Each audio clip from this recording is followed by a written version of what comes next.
Japanimation Station.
Hello and welcome to Japanimation Station, an anime podcast brought to you by the folks at the Weekly Stuff Podcast. I am Sean Chapman.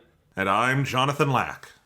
And we are here once again to dive into the wild and wacky world of anime. This week on the show, we have a veritable Lupin smorgasbord for you all because we have moved beyond the world of Lupin TV shows, and we're not talking about Lupin OVAs, TV specials, and movies. We have 4 different things we're talking about today. We're talking about Lupin III, the Fuma Conspiracy, an OVA that also got a limited theatrical release.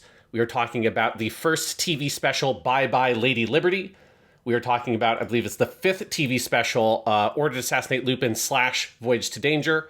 And then we're wrapping up today with the 4th Lupin theatrical film called Farewell to Nostradamus, or as I would personally translate the title from Japanese, Get Fucked, Nostradamus.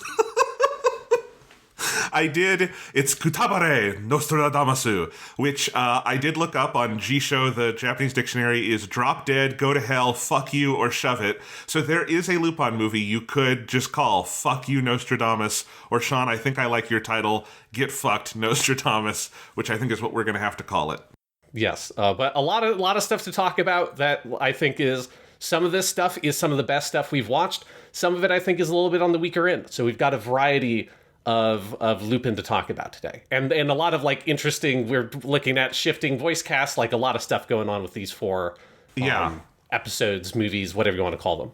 Well, I'm calling this episode Lupin III in transition because it's a transition in all sorts of ways. We have 3 different voices of Lupin we're going to talk about today, and 2 voices for everyone else, because we are talking both about a film where they replaced the cast for a one-off, and then we will be going through the period where the original voice of Lupin, Yasuo Yamada, sadly passed away, and we're going to meet the second-generation Lupin, who's been going for almost 30 years now, Kanichi Kurita. And we are also talking about the period where Lupin moves out of sort of the TV show and sort of regular movie vein and goes instead into the TV special vein, but they did continue doing some theatrical movies. So this was a period of intense transition for Lupin III and sort of his place in the cultural landscape, as well as kind of who the character was, just in terms of who was voicing him and things like that. So I think this is one of the more fascinating intersections of things we have to talk about, and I agree. I think there's some really great stuff here. There's some stuff that is less great but still really interesting. I enjoyed watching all of this stuff. It's fascinating. Mm-hmm. If you're a Lupin fan, these are all, I think, must-watches in one way or another, whether they are because they're great or because they're just interesting pieces of history. So yeah, we have a lot. Yeah, it's a very interesting period because this is the first time watching it where it has felt as a viewer, oh, Lupin is old now. Not just that the cast is obviously aging, and this is some of these are the first time you can hear the age in the cast, where I don't think that has been particularly true. Obviously, if you probably listen to it back to back, if you listen to their stuff in part 1 and part 3, you might notice an age difference. But I think all the actors, you can tell that they sound different. They sound older in most of these. We are now in the 90s for the second half of what we're talking about today, and there's a big stylistic shift that I think is interesting, but is also maybe not particularly it doesn't link directly to me Lupin aesthetically, whereas like I think the 70s and 80s vibes fit Lupin like a glove. The 90s is like a thing where Lupin feels out of place, and they kind of almost have to write that into the stories in some ways, where Lupin is older by implication, if not by character design, because like the 90s is a period culturally where Lupin doesn't make as much sense anymore, and he becomes kind of an anachronism over the course of these four things. And I just think it's like, yeah, it's a very weird transition period, and it makes sense to me that Lupin has moved out of the regular TV space, both for the way that anime series have like kind of started to change around this period of time, but then also Lupin as an object just sort of doesn't make as much sense in the world anymore, and so you kind of have to make TV specials rather than a 50-episode TV show. It definitely runs into a very similar issue that the James Bond series ran into at this period, which is the Cold War ends. And Lupin III, like James Bond, was a Cold War character, like an intensely Cold War character in a lot of ways. Like, you know, Daisuke Jigen has 7 different affairs in Eastern Europe in Lupin III Part 2, right? Like, this is a series that was definitely forged in kind of a Cold War East versus West world, and now things are changing. I think the movie Voyage to Danger, or this TV special we're going to talk about, is very much Lupin III's GoldenEye moment, if you're going to compare it to James Bond, and I think those are actually very interesting like films to compare to one another, because they're doing some similar things. And yeah, this is just a really interesting period, and this is like, I think, one of the most interesting sets of things we've had to talk about. So, do you want to go ahead and just dive right in and start in 1987? Yes, so let's talk about what is... I'm excited to hear some of the production on this one, because this is like a fucking weird thing with everything that happens with the voice cast. But yes, let's talk about the Fuma Conspiracy, or the other title, which is way worse, which is The Plot of the Fuma Clan, which is one of those super technical translations. Yes. The Fuma Conspiracy, that is a very good title for this. Yes, there is. I will say everything we're talking about today has multiple titles, either because of just translation wonkiness, or because 3 of the 4 things we're watching, not Fuma Conspiracy, but the other 3, were originally localized by Funimation, or not by Lady Liberty. The last 2 are. And so they had Funimation granted titles. Not that you really could give an accurate title to Farewell or to Nostradamus if you wanted to like make it clean to sell in a Walmart or something, but you know, they're not going to put Gift Fucked Nostradamus on here. But anyway, so multiple titles. We'll call this one the Fuma Conspiracy, which is the better title for these, at least in English. And first off, we just have to address, is this an OVA or a movie? This is a genuine debate, and it is kind of both, depending on how you classify. This was commissioned as the first Lupin III OVA, meaning it was intended to be released straight to home video. Original video animation is what OVA means. And as we know from like our Gundam podcasts, this was becoming an increasingly lucrative and hip thing to do with anime at the time, was make your OVA, right? Home video is really big now in the late 80s, and so it becomes like a very profitable space. Also where we have now moved into the new era of anime, the new anime genesis, one might call it, where fans have sort of, like, the otaku culture has taken off by the time we get to the 80s, which creates that very lucrative market that still is being used today to sell anime, where you're selling extremely overpriced original video releases that have like 1 episode of anime on a single VHS and shit like that to your fan base, because people are willing to buy that, like mail order and stuff like that. So, but the thing is, Fuma Conspiracy did have a theatrical run before it came to video. It played in Tokyo in several theaters in December 1987, and then it came to home video in April 1988. So different places classify it differently. In Japan, it is typically counted as one of the films. There's a big Laserdisc box set from the 90s with the original motion pictures where it's clearly labeled movie number 4. The original teaser for this movie lists and plays clips from movies 1, 2, 3, and then introduces Fuma as the 4th. Discotek internally numbers this as movie 4. They don't currently have a release in print, but if you look at their release of Farewell to Nostradamus, they call that movie number 5. So for the sake of our sanity, I'm just going to call this movie number 4. It's a different beast. It's shorter. It's in 4:3. There's some differences, but we'll just call this movie number 4 because that's generally how it's counted. And Lupin never did any other OVAs, so it's kind of a weird thing to say. Like, they did some like one-off weird things, but like Lupin in OVA form was never a regular thing, so it's weird to like call this OVA 1 or something. But there you go. That is the weird technical thing.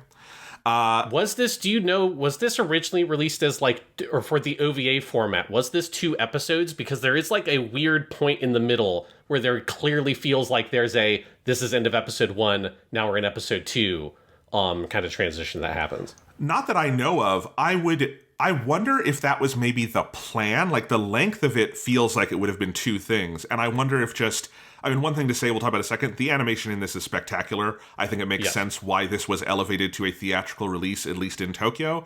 And I wonder if it was that was the plan, and eventually they're this is too high quality. We're going to put it in theaters, and then we'll just put it out on video as one thing. That seems like it's what happened, is my guess. Yeah. That makes sense, there is a really weird point where it just sort of fades to black exactly at the midpoint, it is down to the second. I was oh yeah, right, this was originally an OVA, was what I thought. Yep. And speaking of that animation, Telecom handled the animation here. We've talked about them a lot. They haven't done anything big on Lupin since Part 2 in Cagliostro, but they're back here with Yasuo Otsuka, the man himself, leading the team. He is credited as supervisor in the opening credits. He's actually the first major name listed after Monkey Punch and TMS. And the film's direction is credited to a guy named Masayuki Ozaki, but he apparently left the production midway through, and Otsuka has remarked there wasn't a firm leader in either the writing or directing role, leading to a film that was very much animator-led, which I think you can tell when you watch it, and we'll get into that later. As a result, I think it might not be inaccurate to consider Otsuka essentially the director of this one, given that the role he played really seems to be the overall leadership part in the film.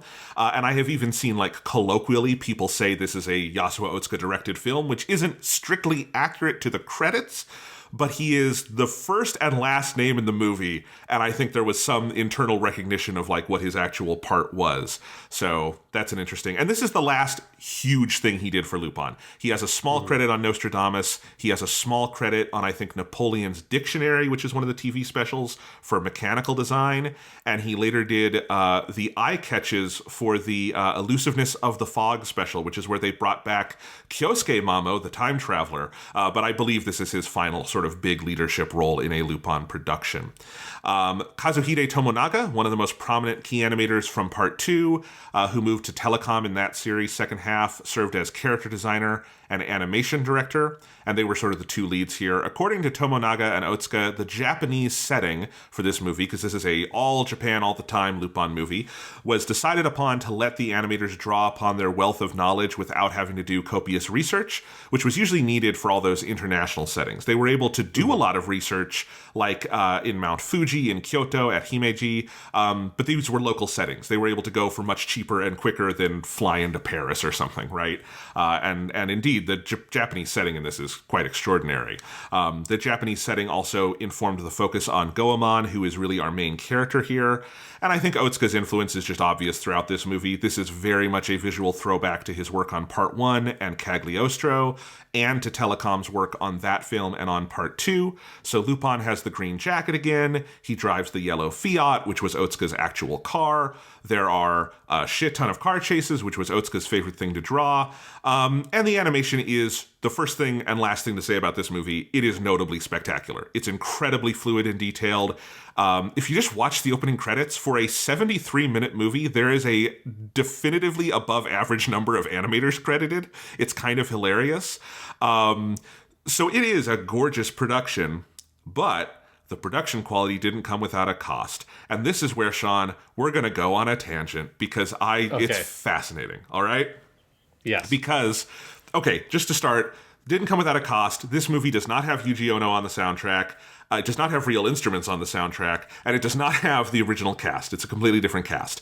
That is the thing that Fuma Conspiracy is most famous for. Now, why did that happen? So, there's a big rabbit hole we could go down here, but the bottom line is that during this period, TMS was having quite a management and financial crisis, and a lot of it is stemming from the production of a movie called Little Nemo Adventures in Slumberland, which was a passion project of TMS founder Yutaka Fujioka, who we have talked before. He had shepherded the Lupin series from the pilot film onwards. His name was on everything up until this movie. The Little Nemo film was going to be, it was based on the Winsor McKay comic strip. You guys might know Winsor McKay if you're animation buffs from stuff like Gertie the Dinosaur, early American comic author and animation filmmaker. The film was Fujioka's ultimate attempt to break into the American and international markets, something we've seen was a big goal of TMS for many years. Little Nemo went through all sorts of development hell. Fujioka first went to America to get the rights from McKay's estate in 1977, and the movie was in various stages of production throughout the 1980s before finally releasing in 1989. So basically the entire time period of Lupin Part 2 to like after Fuma Conspiracy, TMS is on the side working on this film, and it eats up a lot. The list of like giant names from Japan and America who worked on this film at various points is enormous. It would be an entire, I think, massive research project to trace all of these tendrils. For instance, Hayao Miyazaki was courted to direct during his final years at Telecom in the early 80s, which led to him, he didn't like the idea. He thought the Winsor McKay stuff was dumb, and he counterpitched movies that would later become both Nausicaa and Princess Mononoke. His original pitches for that come from this period, and then he ultimately left to make Nausicaa. Isao Takahata was brought in next, did a little bit of work. Later, Osamu Dezaki was brought in. We'll talk about him. He works on Lupin later. On the US side, Star Wars producer Gary Kurtz was the producer. Soon-to-be major American animators like John Lasseter and Brad Bird were working on this. Fujioka brought in Frank Thomas and Ollie Johnston, the two most prominent members of Disney's Nine Old Men, along with lots of other Disney animators. Chris Columbus did a draft on the script. The Sherman brothers, who from like Mary Poppins did the music. Ray Bradbury did a script draft. The list just is endless. This was a wild project, and the film's estimated budget was 3 billion yen. Keeping in mind that the record-breaking budgets of Lupin III, The Mystery of Mamo, and The Castle of Cagliostro were 500 million apiece. This movie cost 6 times either of those, and it made back, when it finally came out in 1989, less than a third of that. A massive financial disaster that led Fujioka to retire. You will not see his name on any more Lupin stuff because he had to leave. TMS had to pick up on their outsourcing and contract work in the late 80s and throughout the 90s on American shows, which is part of why Lupin is not a TV show in this period, because they're doing a lot of other work that just to get money in the door. And all of this affects the production of Fuma Conspiracy. The movie did not have a big budget compared to its predecessors, so something had to give. You could either have sort of the nice animation or the big cast and the music, and the choice was to put it all into the animation. First cost-saving measure, Yuji Ono not invited back, and instead a composer named Kiyoshi Miyaura is the composer. This is his only credit that I can find anywhere. This is also a completely synth-driven score with no actual instruments. It sounds very cheap and bad. The second cost-saving measure is a total replacement of the voice cast. Hard to find exact details on sort of like what the costs involved were, but there aren't many analogies to the sheer stature of the Lupin III cast at this point in history. They were a consistent 5-person group that appeared in every movie, every episode. They had their names in the opening credits. And Sean, I mean, I've asked you this before. I don't really know of an analog to that. That's like pretty extraordinary for anime history. Yeah, it is. And I think like the only things, and this will be something when we talk about when Lupin has to be like formally recast because of Yamada's passing, like the approach to that is to do a performance that is clearly trying to impersonate to a certain extent Yamada's voice, which is not a common thing with those kinds of recastings. The only other thing I know of that is in the same sort of dimension is like Doraemon, and that when Doraemon had recasts, it was the same thing. Like, you just got to get someone who can do the Tsuneo voice or the Doraemon voice, because you cannot reinvent the voice of this character completely, because it is so embedded in the broader popular consciousness, because it is a piece of fiction that like every Japanese person has seen and knows. It is so thoroughly seeped into the popular subconscious. It would be like trying to recast Darth Vader and not trying to sound like, and trying to do a different take on the Darth Vader voice rather than imitate Darth Vader. Here's the example I'll give, and we'll come back to this later. It's the Muppets. The Muppets have had multiple generations now, but nobody tries to reinvent Kermit. We're on our third Kermit now, but they're all trying to sound like Jim Henson because it's not even about Jim Henson. It's just Kermit sounds a certain way. You have to do the Kermit voice. You have to do the Miss Piggy voice. You have to do the Fozzie voice. It's basically the same with the Lupin cast because that stature is just so big, and they're, at this point, this is a group of characters that, like the Muppets, have existed for multiple generations. People have had kids, and those kids have had kids, and they know these characters. Yeah. But the sum total of all that is it's not hard to imagine that they were more expensive than your average cast of actors. And they're also a package deal. You can't, bring back Yasuo Yamada and no one else. I think he would probably be like, fuck off, bring back everyone, So, it's all or nothing. So the choice was made to replace everybody. This scenario reportedly led to something of a falling out between Yasuo Yamada and Monkey Punch. Yamada was really fiercely protective of this role during his lifetime, and the cast was not fully informed of the reasons for this change, which led Yamada apparently to suspect Monkey Punch had been dissatisfied with his work, and there were some mixed signals and crossed wires. I have not found a full accounting of this, but it's one of those stories that is repeated a lot in enough, reputable places that I believe there's some truth to it. In any case, we do have an all-new, but ultimately one-time off voice cast. We have Toshio Furukawa as Lupin III. You'll know him as Kai Shiden in Gundam, Shinohara in Patlabor, Piccolo in Dragon Ball, Ace in One Piece. We've got Banjo Ginga as Jigen, who is Giran Zabi in Gundam, King Vegeta in Dragon Ball, Axe Morgan in One Piece from the second or third episode of that show. You've got Mami Koyama as Fujiko, who you had made a joke about earlier without knowing that she would eventually voice Fujiko in a one-off. But she's in everything. Talia Gladys in Gundam Seed. She was the original Arale in Dr. Slump, Lunch in Dragon Ball. And my favorite Mami Koyama performance, Big Mom in One Piece. She is so good in that. You've got Kaneto Shiozawa as Goemon. He's an actor who sadly died young. But in the early 2000s, we would know him as he was Makuve and also Omer and Jobjon in Gundam, Namu in Dragon Ball, and Shadi in Yu-Gi-Oh! And then you have a guy named Seizo Kato as Zenigata, who was less of a voice actor than more of a tokusatsu and dubbing guy. The only thing I knew him in for anime is something we recently watched, which he was Father Cornello in the second Full Metal Alchemist series, Brotherhood. But he's kind of the odd man out here. So that is our new cast. And I guess, Sean, maybe the first place just to say anything about Fuma Conspiracy is how weird is it to watch a Lupin thing with a completely different cast, and what did you think of the actors? Yeah, it is definitely really weird. It is also funny because I think it's because they all worked for the same studio or whatever, or agency. That's the word for it.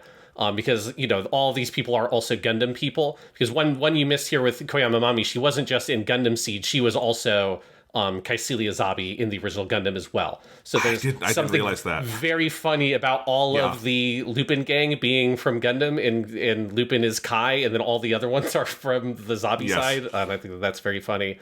Also, I just have to shout out, because I know it's something we've never covered here, but it is a really iconic performance. Shiozawa Kaneto played Rei, who is one of the main side characters in Fist of the North Star, who has this incredible iconic line read of this line where he says, Temeira no chi wa nani iro da? It's what color is your blood? And then he kills all these dudes, and it's this very classic scene. So that's something else that he was in.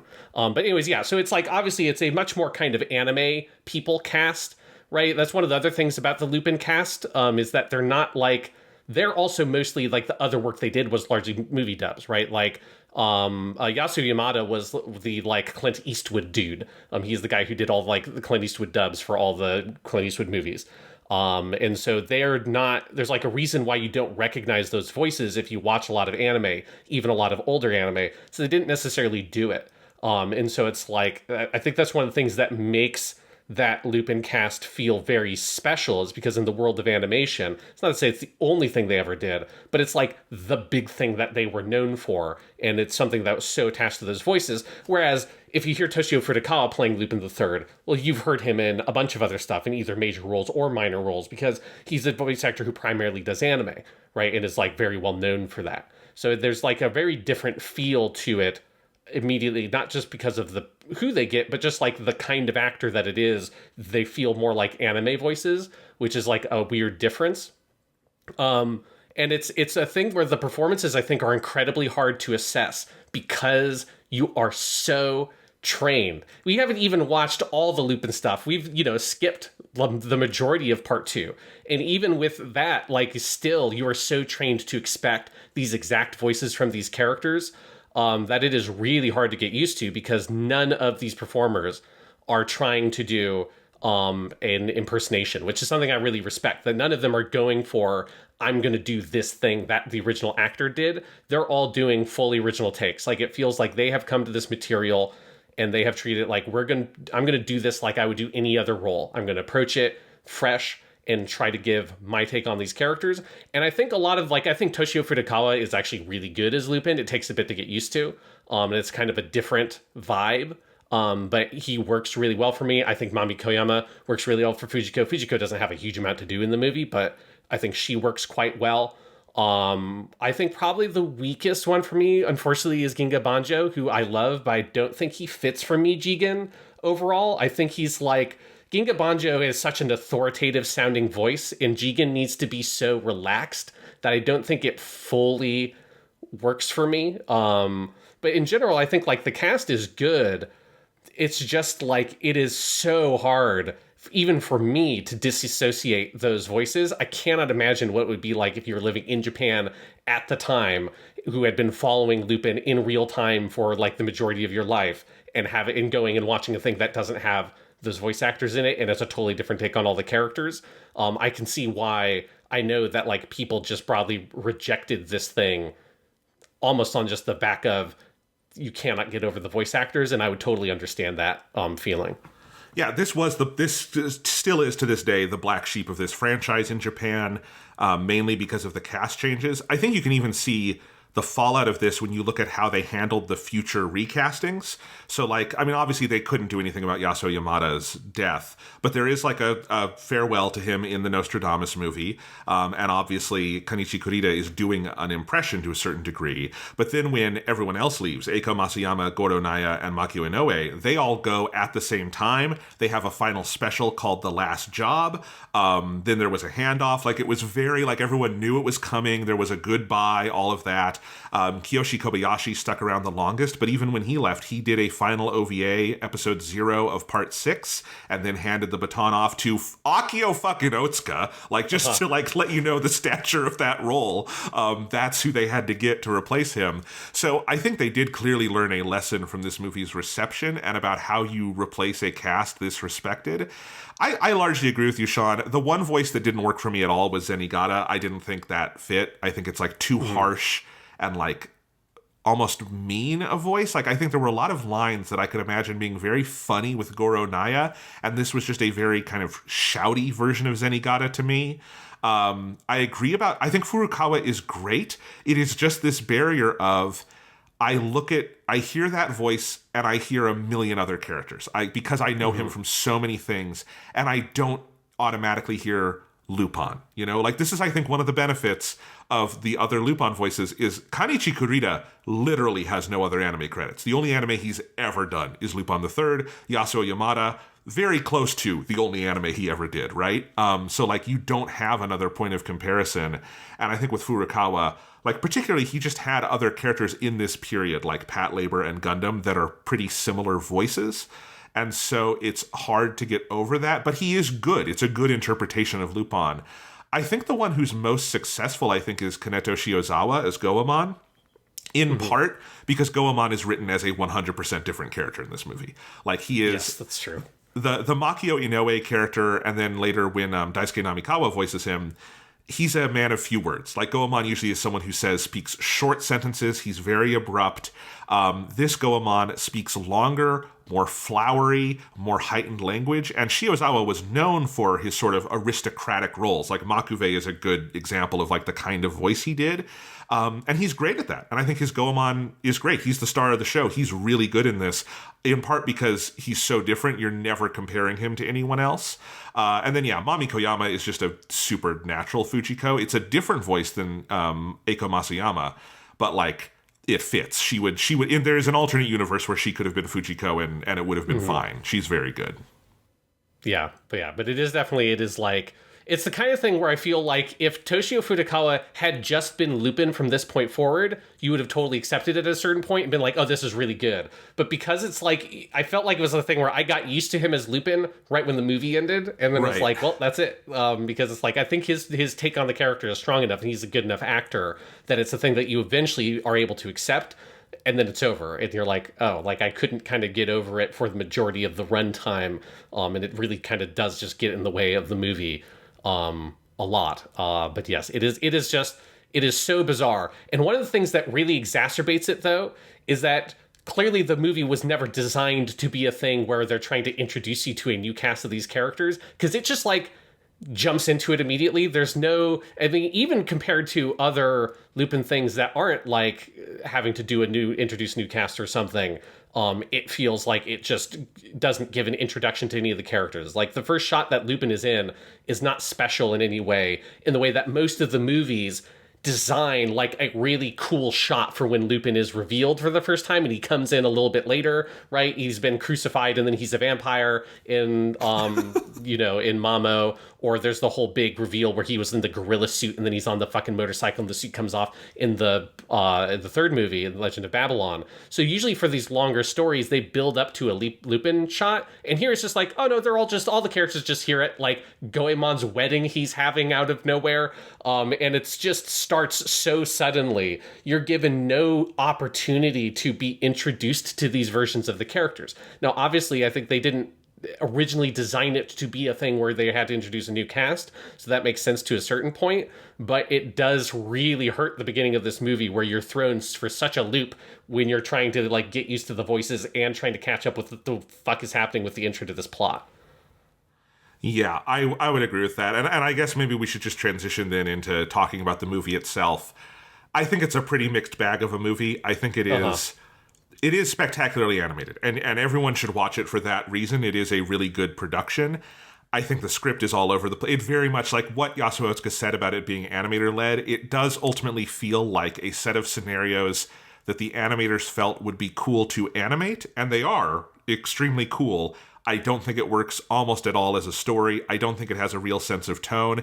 And I have to say, much more than the voice actors, the lack of Yuji Ono kills this thing for me. Mm-hmm. The score is awful. And there's a lot of like there's a big car chase in the middle of this movie that is, I think, on production level, on par with Mystery of Mamo and Castle of Cagliostro.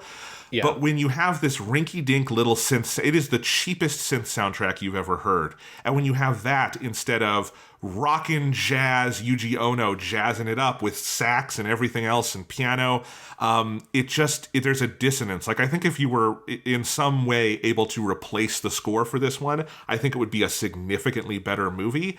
Although even then you would have some pretty big story deficiencies.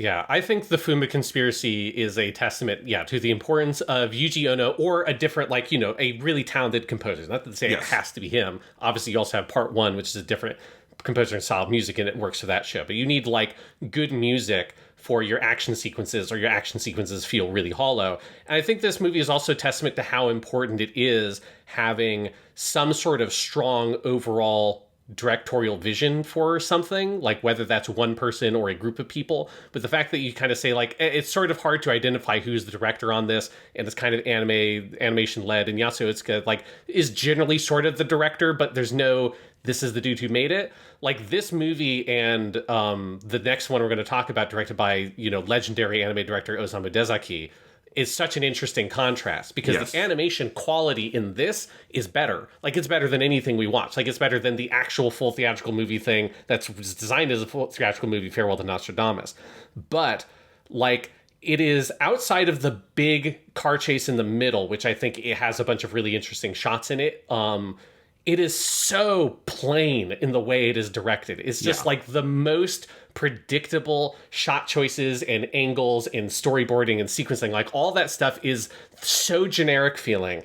And then you go to the next thing, Bye Bye Lady Liberty, and it's Osamu Dezaki, and you feel so much style in there and so much thinking about how all these shots tell a story and establish a tone and all the things that a great director does for a project like this. And all of it is just out of this movie. And it's just like lacks so much energy because it doesn't have the music underpinning it, and it doesn't have a sense of vision, like narrative storytelling vision that guides the project through in like overt ways, in that the plot just kind of is boring and kind of goes nowhere, and then also in the subtle ways of the way that shot choices and editing and all those things come together to create an interesting narrative experience. And so this is a fascinating thing to watch because I think it shows the limitations of animation in terms of like animation quality. Like, that will only get you so far, having really technically skilled animation. It'll help like your car chases be really fucking cool, but it will only get you so far in making the overall movie work. You're so right. And I think because there are parts of this movie, Sean, that are like at the ceiling of how good animation can be. I mean, when you look at the number of, like, if you want to see Goemon cutting bullets in half and doing crazy stuff with Zantetsuken, this is your movie. He does it amazingly well. At points, it looks like a real actor just doing it who suddenly became animated. It's incredible. But you're right. I don't remember images from it. Whereas, like, probably the weakest animated thing, and I'm using air quotes here because Lupin always has a pretty high quality, and this is true with all of this stuff, is probably Voyage to Danger, the third thing we're watching today. Mm-hmm. But that movie, also directed by a notable figure, is like so striking. There are images from it like burned in my head, the way it uses like sunsets and silhouettes and darkness and shadow and all of that. And like, you just realize that like that is so much more important, that sense of vision. You know, the Nostradamus movie, Fuck Off Nostradamus, has the big building that is the main center of the movie and like is such a cool vision for where you're going to put a story together. And like all of those things, I just like stick in my memory more than anything in the Fuma Conspiracy. And I think you're right. There is only so much good animation can do.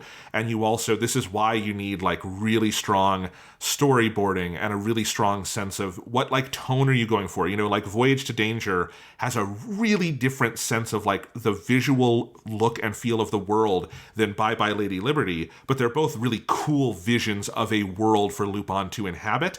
This is just nice looking Japan in kind of a rural area, and there's nothing much to it. And I think you're right, and I think you have that lack of direction there. The music, you know, Yuji Ono does jazz, the original Part 1 anime did blues, this does rinky-dink synth, and it's just no style in particular. And you're right, there are other, you could do a big-ass rock soundtrack for Lupin III, that might work. They could have even gone in a more like Japanese instrumentation direction for this, and there's a little bit of it, but not much. And I think it is just that kind of lack of direction. I also think it hurts the voice actors, because I think part of what's tough with Banjo Ginga or Toshio Furukawa is Lupin and Jigen are in it, but they don't have any kind of arc. There's no perspective on their character. They're just kind of there. It's hard to say, is this heroic Lupin? Is this badass Lupin? Is this, you know, jackass Lupin? It's kind of none of them. And I think all of that, it's a very bland, kind of colorless story, spectacularly animated. And, you know, Yasuo Otsuka, you know, he wasn't a director in that sense. He was an animation director, and he's as good as anyone has ever been in that role, but that is a different role, and he would be the first to tell you, than like a director, which is a different kind of, you know, you can be a great anime director and have no ability to draw. Isao Takahata never drew. He did little like doodles for storyboards, but someone else would draw the actual boards.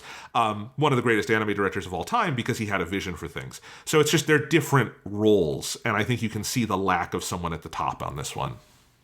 Yeah, and it definitely hurts this thing so much, because I was pretty deathly bored by this by the time you get to the end, and you're like having your weird samurai fights in like this ancient castle buried in this cave or whatever. I think the thing that also hurts this is the like how limited and constrained it feels around this Goemon based narrative, because as you said earlier, like the Goemon in this movie does not really feel like Goemon. The choice of having this movie start with you are at Goemon's wedding is so bizarre. And the fact that there's not like a twist to it. It's not a, oh, we've like coerced Goemon into being in this fake wedding to pull off a heist story. This, like, no, legitimately, Goemon has met this girl who is uncomfortably young because in the flashback, she's clearly wearing a high school uniform. Like, it's like very uncomfortable that Goemon reads as being in his like 30s, you know, and this girl is clearly, you know, at her oldest, probably 18 or 19 when they're getting married, if you assume the flashbacks were a couple of years ago. And so that like whole element of it is also like kind of gross and weird. But you know, he's just getting married to this girl, and that's when the Fuma ninjas show up, and there's a whole convoluted plot about a vase that has a map, but it also has a key and all that kind of bullshit. But it's like the buy-in is immediately lost for me at we are at Goemon's wedding and a bunch of ninjas kidnap his wife. I'm like, fucking what? Like, what is that plot line? What is that? Where does that idea come from? How am I supposed to like buy into the relationship between Goemon and his like supposed bride? And how does that then involve Lupin and Jigen and the other characters, which it kind of doesn't particularly well. And so it's just immediately, I think the idea for the story doesn't really make sense for the characters, and it also is very disorienting because it's a scenario that's very bizarre if you know Goemon, who is the most like stoic. You know, he can be like he'll blush when a girl flirts with him, but he never shows like real invested romantic interest in a character outside of his first appearance in part 1 where he's with Fujiko. That's like the only time. That's like a very different version of Goemon where it's felt like, oh, this is a Goemon who could be in a relationship with someone. This Goemon we know is constantly traveling around the world like a Buddhist monk, basically. He feels effectively celibate. You know, it's very weird. Or like the Legend of the Gold of Babylon did a great job with this, where he has the little romance with Miss Qingjiao, Yes. And it's like what's so fun about that is that they're both pretty similar, and they're never really gonna be together, but they have this attraction, and even the way Goemon flirts is a very Goemon way, where like he cuts the tank around her and then goes, "I cannot cut a flower," and it's like a super Goemon way to do that.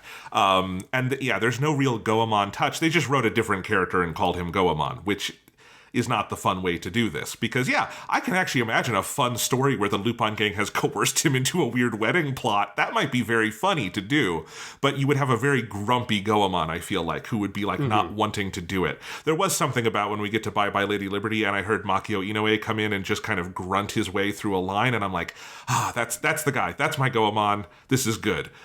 Because this one, even though the vocal performance, again, is exquisite. It's a great actor, just not the right character. Yeah, and it just makes the whole plot start off on the wrong foot. And then you get your ninjas, which the Fuma ninjas in this movie look like the most Teenage Mutant Ninja Turtle reject characters ever. That's what I wrote down. They're the Foot Clan, but more generic. It looks like someone put their Shredder action figure in a microwave for about 30 seconds and took it out and gave it an Uzi. Because that's the other thing, the ninjas do have Uzis in this movie. We are now fully in the era where outside of Lupin still having his Walther P-38, we are no longer getting the anachronistic World War II firearms anymore, which I kind of miss, although I think it is contextualized better in Bye Bye Lady Liberty, which we'll talk about.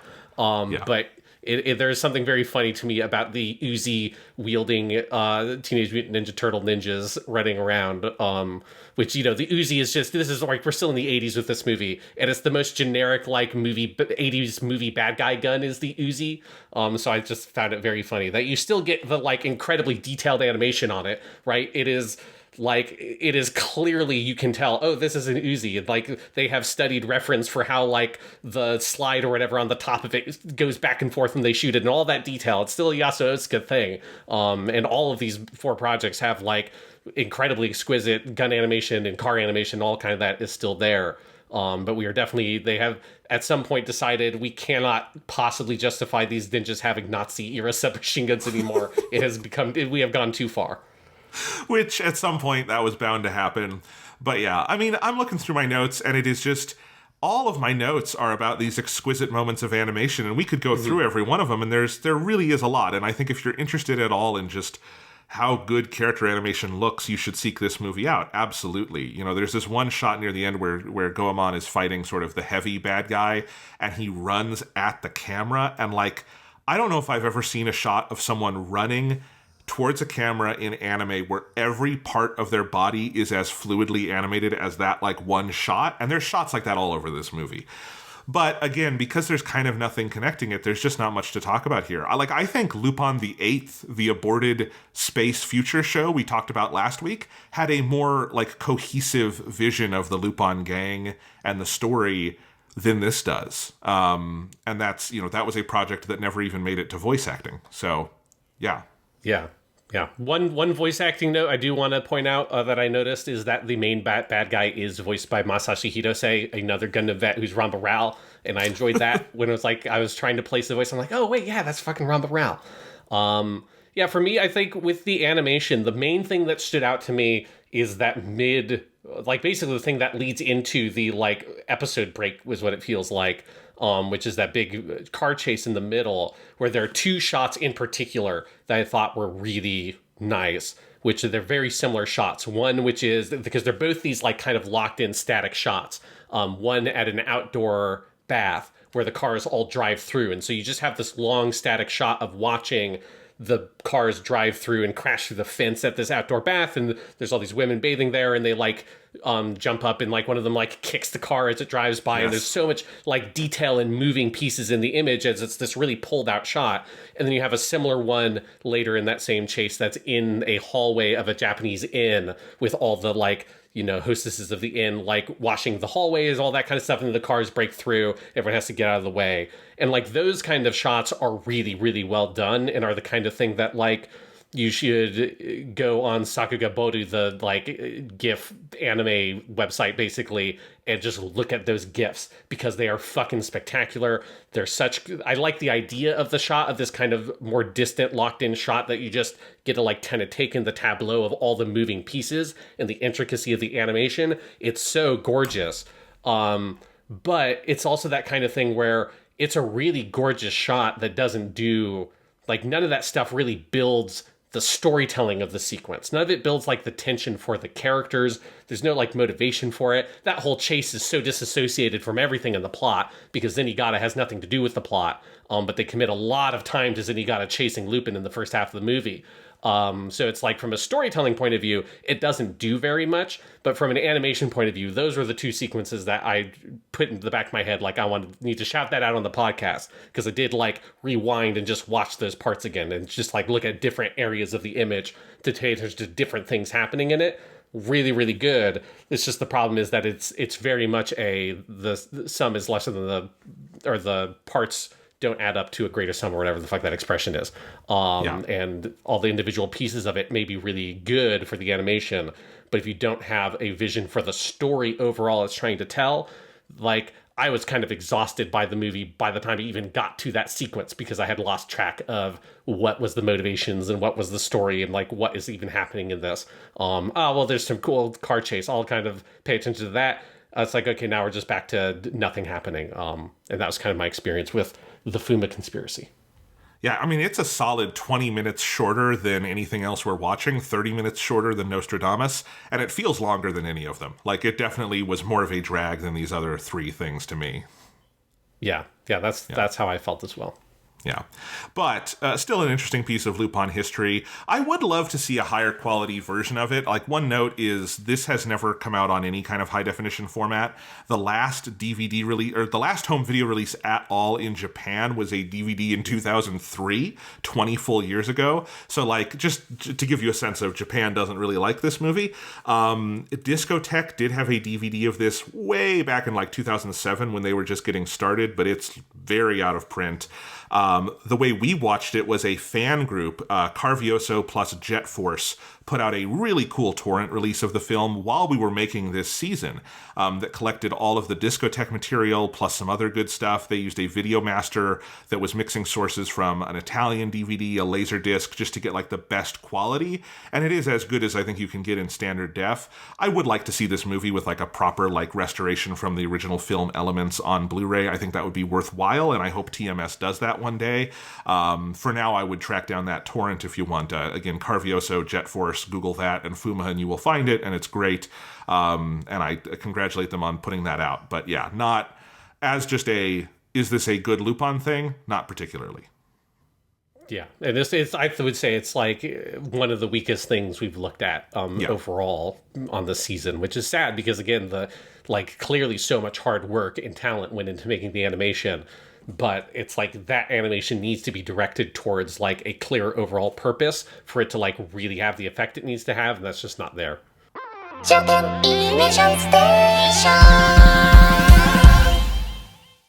Thanks for listening to Japanimation Station. If you're enjoying the show, please remember to like and subscribe, leave a review on Apple Podcasts or Spotify, and tell your friends. You can also find us over at the Purely Academic Podcast, our potentially educational variety show where we talk video games, movies, TV, and more every month. And you can read my movie reviews and follow everything we release together on the Fade to Lack Substack at www.jonathanlack.com.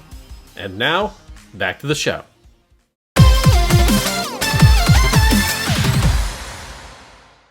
But now we get to talk about something that I think kicked ass. I don't know about you, Sean.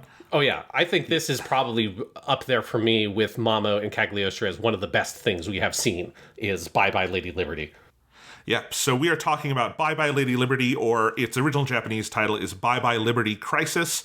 Bye Bye Lady Liberty is a kind of composite of several English titles that Reed Nelson put together for the discotheque release. But I think it's a good, nice one with some, alliteration for the English audience. Yes. But, this came out in 1989.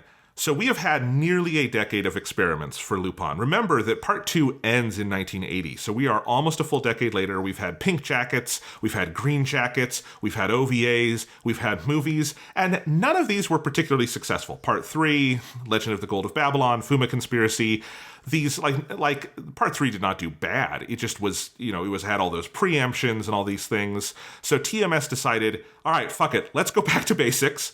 Part 2 is still very successful in repeats. It's the only era of Lupin that had enjoyed broad success both at the time of its release and in subsequent years. So one of the cool things about Bye Bye Lady Liberty is it's effectively a reunion special, I think is kind of the feeling of it.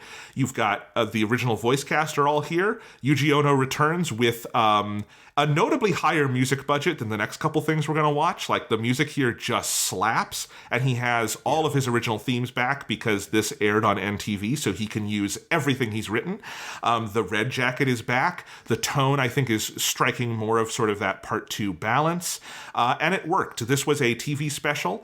It was a 2-hour block, which makes for a 90-minute movie. It inaugurated a really long tradition of annual feature-length Lupin specials. These aired once a year, always on NTV, which was the Part 2 network, usually in July or August, although this first one was April, and they aired from 1989 all the way to 2013, didn't miss a single year in that period. They then stopped doing the annual ones at that point because Lupin was back on TV. You had the Fujiko Mine show, then you had Part 4, and so on. They did make 2 more specials that aired in 2019 that I think in some way were part of the long send-off to Kiyoshi Kobayashi, because one of them is very Jigen-centric. But for most of that time, these were the primary animated Lupin material being made and released, save the occasional theatrical film or a special OVA or something like that. And they were really successful. This first one, the Lady Liberty one, had a share of 13%, which is nothing to sneeze at, but they grew. They usually averaged or surpassed a 20% share from 1990 to around 2005, which is really big. And some, like Tokyo Crisis, which we're reviewing next week, got all the way to 25%. So a quarter of like all Japanese TVs in that hour watching this. So there's a reason this tradition stayed around so long. And we will be talking about, we've got another one today, and then a couple more next week. But yeah, this was the way they did it. And again, This seems fairly unique. Are there any other anime that kind of did something like this as their main mode of release?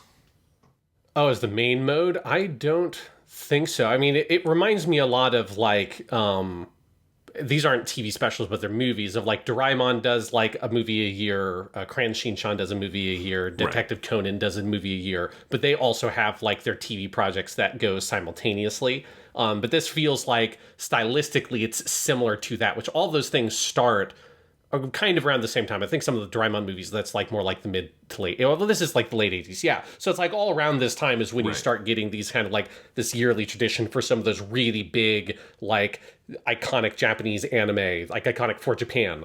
The national anime, I was thinking this Japanese word is Kokumin Teki, so I wanted to call them like the national anime of Japan. Lupin, Doraemon, Cran Shin-chan, Detective Conan, all those things start doing this kind of stuff where you have a yearly movie. It's just for Lupin, it seems like it is the place where Lupin went to live, because I think the 90s are kind of like a weird time for Lupin stylistically, whereas for something like Doraemon and Cran Shin-chan, those are much more kid-oriented, so it's okay for them to do their TV shows, don't have to change.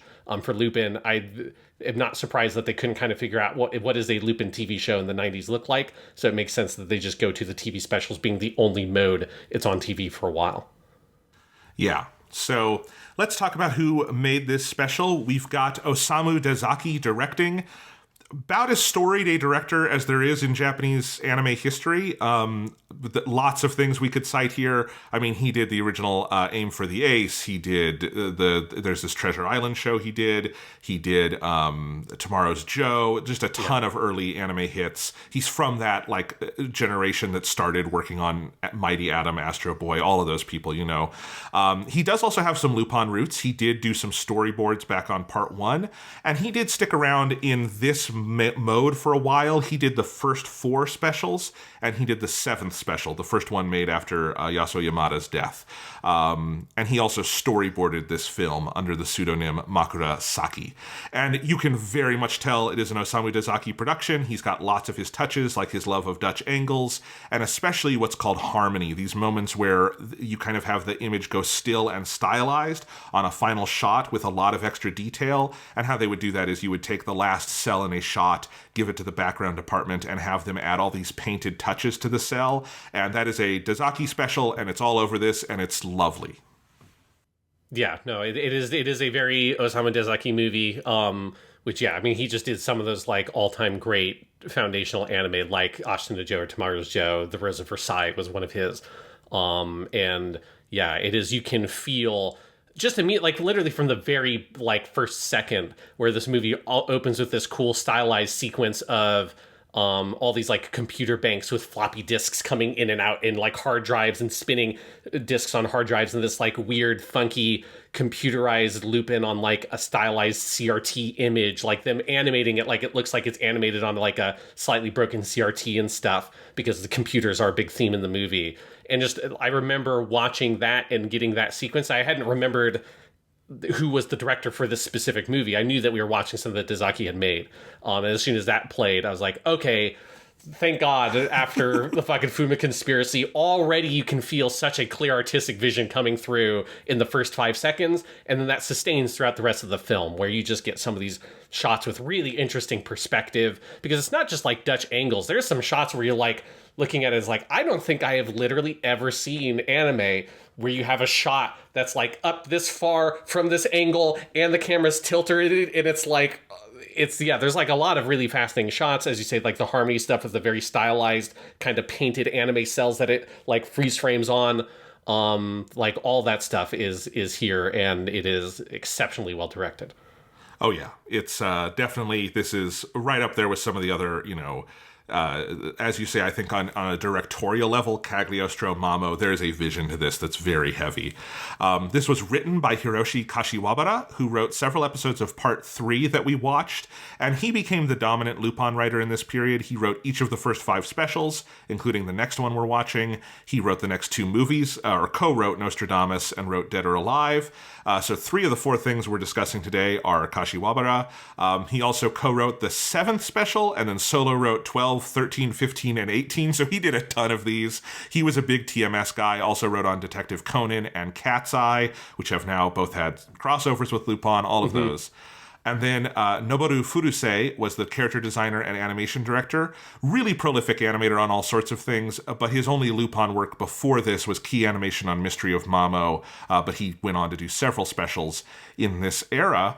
And yeah, it's pretty straightforward from there. This one is definitely a classic. The specials have a pretty mixed reception among Lupin fans, I will say, but this one I think is pretty universally regarded as one of the best. It kicked off the tradition for a reason, and I think, even though it is technically a TV special, it very much feels like a big movie. I think you could have played, like, the animation is not the greatest you've ever seen, but it's very, very strong. You could play this in a theater. It looks gorgeous. It's got so much atmosphere, and it's got a big story that starts with them stealing the Statue of Liberty. Yes. I knew there was a Lupin movie, and I knew it was this one, involving him stealing the Statue of Liberty, and I very much assumed when I put this Blu-ray in my player that it was going to end, climax, with Lupin stealing the Statue of Liberty.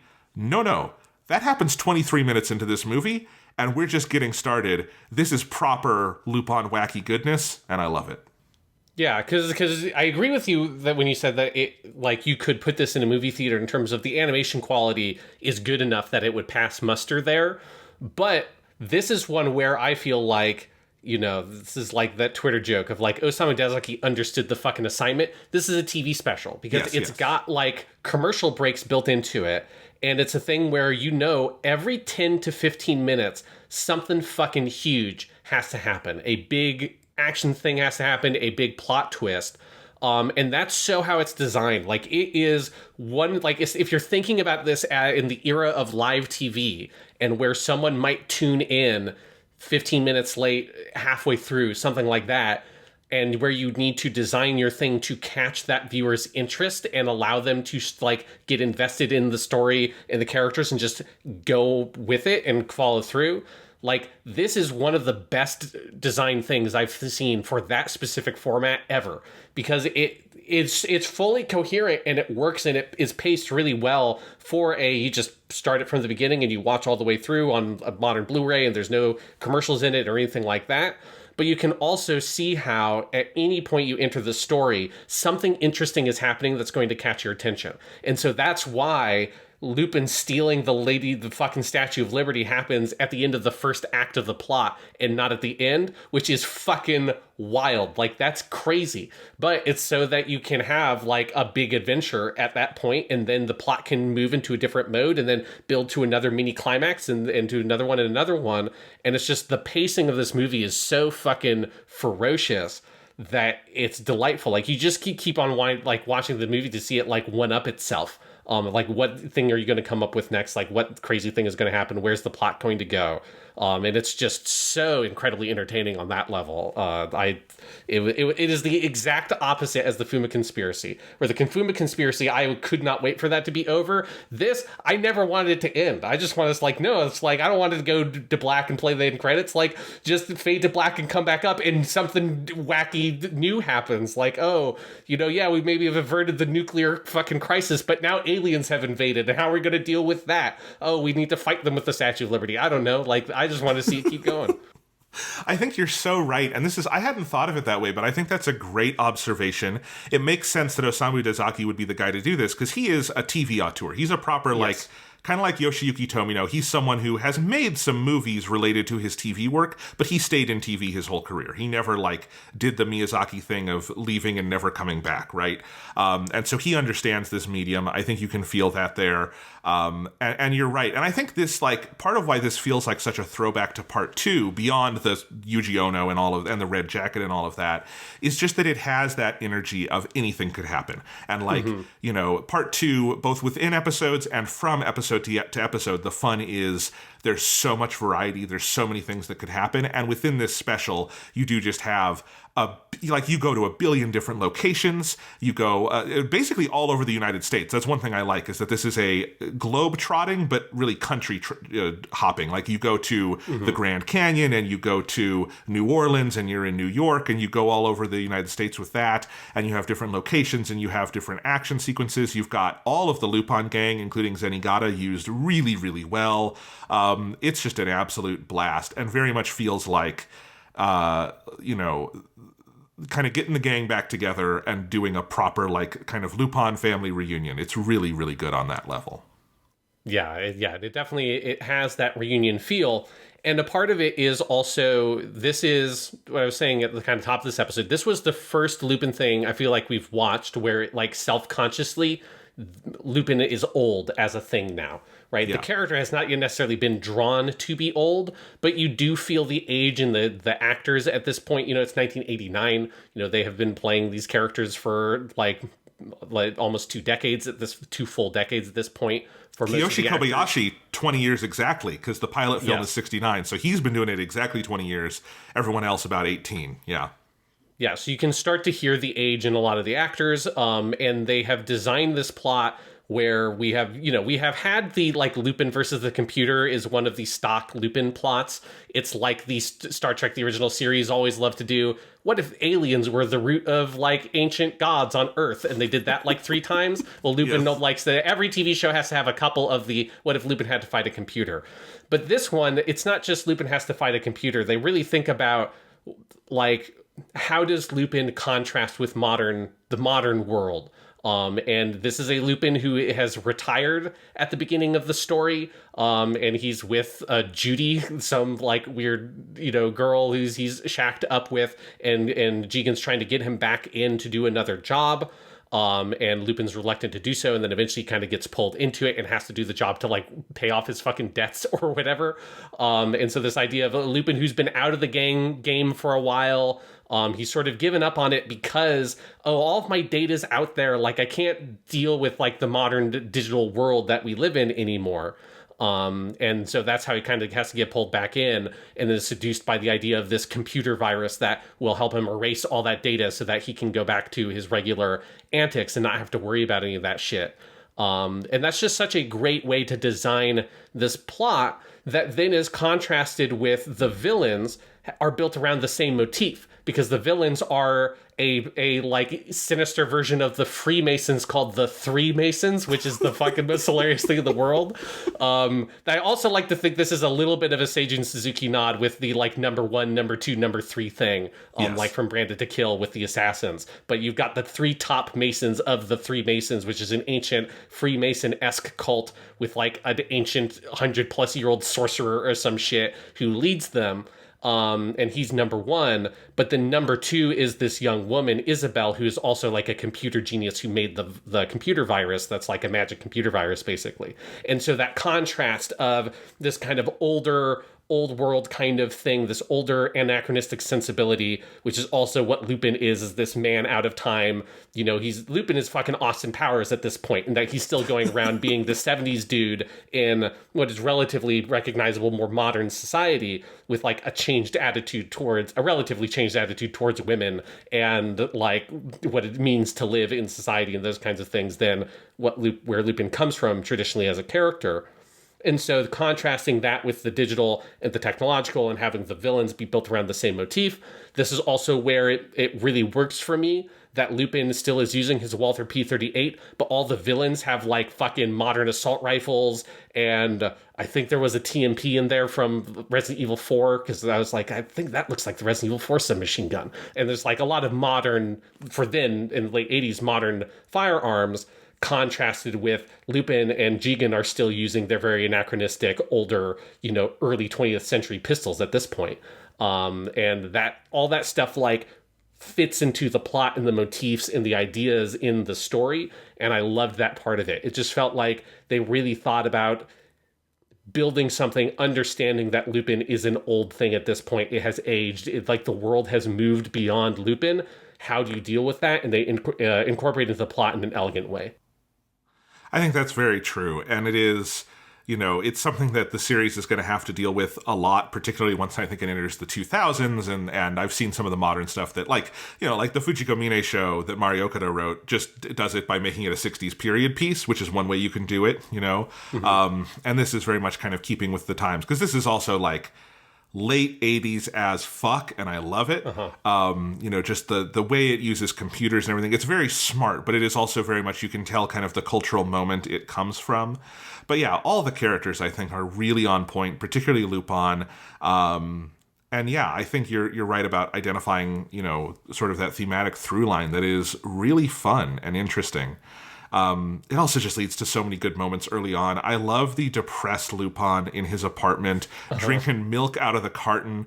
Jigen comes by, and there's this great scene where Jigen is trying to get him to do a job, and Lupin says he holds his pillow really tight and yells, "Judy," as like the woman he's in love with. And Jigen and the audience take that as he's talking about his pillow, and he says, "A man who says that is a fallen man." But then the real Judy runs in and is like embracing Lupin, and Jigen has no idea what to make of things. We're like 10 minutes in at this point, and I'm absolutely dying of laughter. And I feel like Kawashibara like definitely had a sense of like, we've got the original cast back, let's give them room to bounce off of each other, because there's so many good interactions like that where you've got, Kiyoshi Kobayashi and Yasuo Yamada are so fucking funny together, and I think everybody gets those chances to shine. Yeah, and that, like, 5 minutes later, Judy has left yes. Lupin and left him with all the debt and everything, which I love. I love that it happens so fast, and it is fucking hilarious. Yes, it's $300 million worth of debt is what he says. And I love when Lupin comes back. It's just very kind of matter of fact. And he's like, I am destitute and I am $300 million in debt. So let's go. And I love it. I can totally believe that Lupin was that deep. I did just start making notes throughout this because the gadgets Lupin is using just get more and more crazy in this period. And I'm like, well, this is why he's in debt, because he's financing these crimes through these just incredible little inventions he's got that must cost more than anything he's going to make from this fucking diamond heist, He's doing it for the love of the game, not for the money, So it's like, that money just goes right back into making the heist more fun. Indeed. This movie also, before we even get to those scenes, the opening is that scene where Lupin is stealing all the computer data and has the big chase with Zenigata across and this is our only scene out of America. This is in Paris, and it's Lupin running across the rooftops in Paris using all of Dezaki's canted angles. You get the Lupin theme coming back triumphantly as Zenigata is waving in these semaphore flags and getting the helicopters to come by, and you have the big helicopter chase. It's just such a triumphant start. And I'll note also the theme we get here, Lupin III 89, is used forever. It's used in all of these first 5 specials. It's used still in Go Fuck Yourself, Nostradamus. It's a very good mix of the song. It is just kind of funny. Yuji Ono must have really liked that, or not had the money to do like 5 more new ones, because it is used for a long time. But it is a very good version of the theme. Yeah, I really like it a lot. It's got the percussion on it is a lot heavier, and it's just got this like big feel to it that it plays really well in all the action scenes in these movies. Yeah, and I'll just say it now while we're on here. I mean, the music in this special is outstanding. It's You'll hear when we get to Voyage to Danger and Fuck Off Nostradamus that it's the soundtracks are a little cheaper. You could tell they did not have as many like real instruments. There's more synths and stuff, which is a very 90s anime thing. Also, just a lot of anime were doing that at the time. But Bye Bye Lady Liberty is a proper like you and the Explosion Band doing their thing, and there's a lot of like live just jazz improvisation going on through scenes. There's even like when they go to New Orleans, there's a whole scene with a jazz band that is playing, and there's just so many good musical moments. It's a really impressive soundtrack, and also Yuji Ono, I think, is just having a lot of fun with all of his old themes that he hadn't been able to use in a new soundtrack for 10 years, and so all of those are in here. It's really, really cool. Yeah, there's across all 3 of these, there's a really good use of the Zenigata theme as well. Like you get a lot of good variations on it through all these movies. Tornado, the Jigen theme, particularly in Voyage to Danger, gets a really cool version. But yeah, the Zenigata March I actually think is the first piece of music you hear in this movie because you get it early on. And yeah, I love all of that. So absolutely. Our main characters outside of the Lupin gang in this one is all of the people connected to this sort of cult, the Three Masons, as you say. Or not as you say, it's what's in the movie, but you told us about that. You've got Jigen's old pal, Rooster, who... Was Rooster a character from part 2, or is that a new invention? I'm forgetting if we'd seen Rooster before. I mean, Jigen has had so many old partners. I know it's entirely. I mean, he's got one in the next thing we're going to talk about too. It's just his old partner is dead by the time the story starts. But it's entirely possible that Rooster was one of them. I do not remember. I cannot find any info on that. It's so similar to so many other Jigen like old friends, but I do like it here. The whole Rooster is this badass who hid a diamond called what is it called? The something egg, right? The super egg, is that what it's called? Super egg. It's the super egg. And he hid the super egg in the Statue of Liberty, so they've got to find that. You've got this woman that Goemon runs into in Alaska who winds up being one of the main characters. And then you've got Michael, the little kid hacker, who his introduction is so fucking great. First, he runs into Zenigata out on the street, and he says, "You have failed to catch Lupin 738 times, and you are therefore 28% behind your peers in influence and pay," which is the most brutal thing. I love that. And then he finds Lupin and says, "Lupin, you've committed 3,331 crimes with a success rate of 98.752%. But then Michael says a lie. He says that Lupin never married. That is false. He married a dolphin. And I think Michael is not as good at computer hacking as he thinks he is because he does not have this in his files. Lupin is married to a dolphin named Letitia, and it has never been annulled in a court of law." Yeah, well, the thing is that that's only recorded in the underwater biocomputers of the Dolphin Society. That doesn't link with our digital technology, right? Dolphins develop their technology around different lines. They grow their technology in gardens, not develop them in factories like we do. So dolphin computers, it's very different. It's a totally different network. So it's not his fault. That data is just not on the internet. That's fair. Do you think Lupin's success rate is actually 98%? I feel like that's a little high. I think we've seen Lupin fail more times than that. Just does that count like all the times he won, but then Fujiko stole the thing at the last minute? Yeah, that's the thing I'm wondering. Like, I think it's like you got to define success. Does success mean like at some point he had possession of the thing he was trying to get? If so, maybe. Does he continue to hold on to the thing he was looking for a substantial period of time? If so, I would not buy 98.752% now. But I do like Michael as a character. Michael, who is Mayumi Tanaka, right? Yes. Which is such a cool piece of casting. Love hearing her here. And I like Michael. Just, again, when Lupin hangs out with like little kids, I don't know. It's fun. It's like it should be pandering nonsense, but it's not. Like, it's a fun way into these stories. And I like when Lupin is engaging with random kids, including like this crazy hacker dude. And it honestly leads to some good like emotional stuff at the end of this movie too, with Michael's mom and everything. It's a good side of the movie. Yeah, he's a really strong character to kind of for the movie to hang its kind of emotional core on. Because yes, it all comes to a head of when you learn that Isabel, the woman who's with Goemon, is Michael's mother, who I guess had to like give him up when he was a kid to be number 2 in the Three Masons. But yes, it makes a strong emotional core at the end. And then also just seeing Lupin's developing relationship with Michael as he's a little bit kind of cautious around this kid. And then eventually they have this real trusting relationship, with one of my favorite little beats in the movie being the realization that Lupin has actually left the super egg with Michael. And he's kind of trusted Michael to bring it with him under Zenigata's watchful eye to New York City, rather than Lupin having it himself, because Lupin gets captured and all that kind of stuff.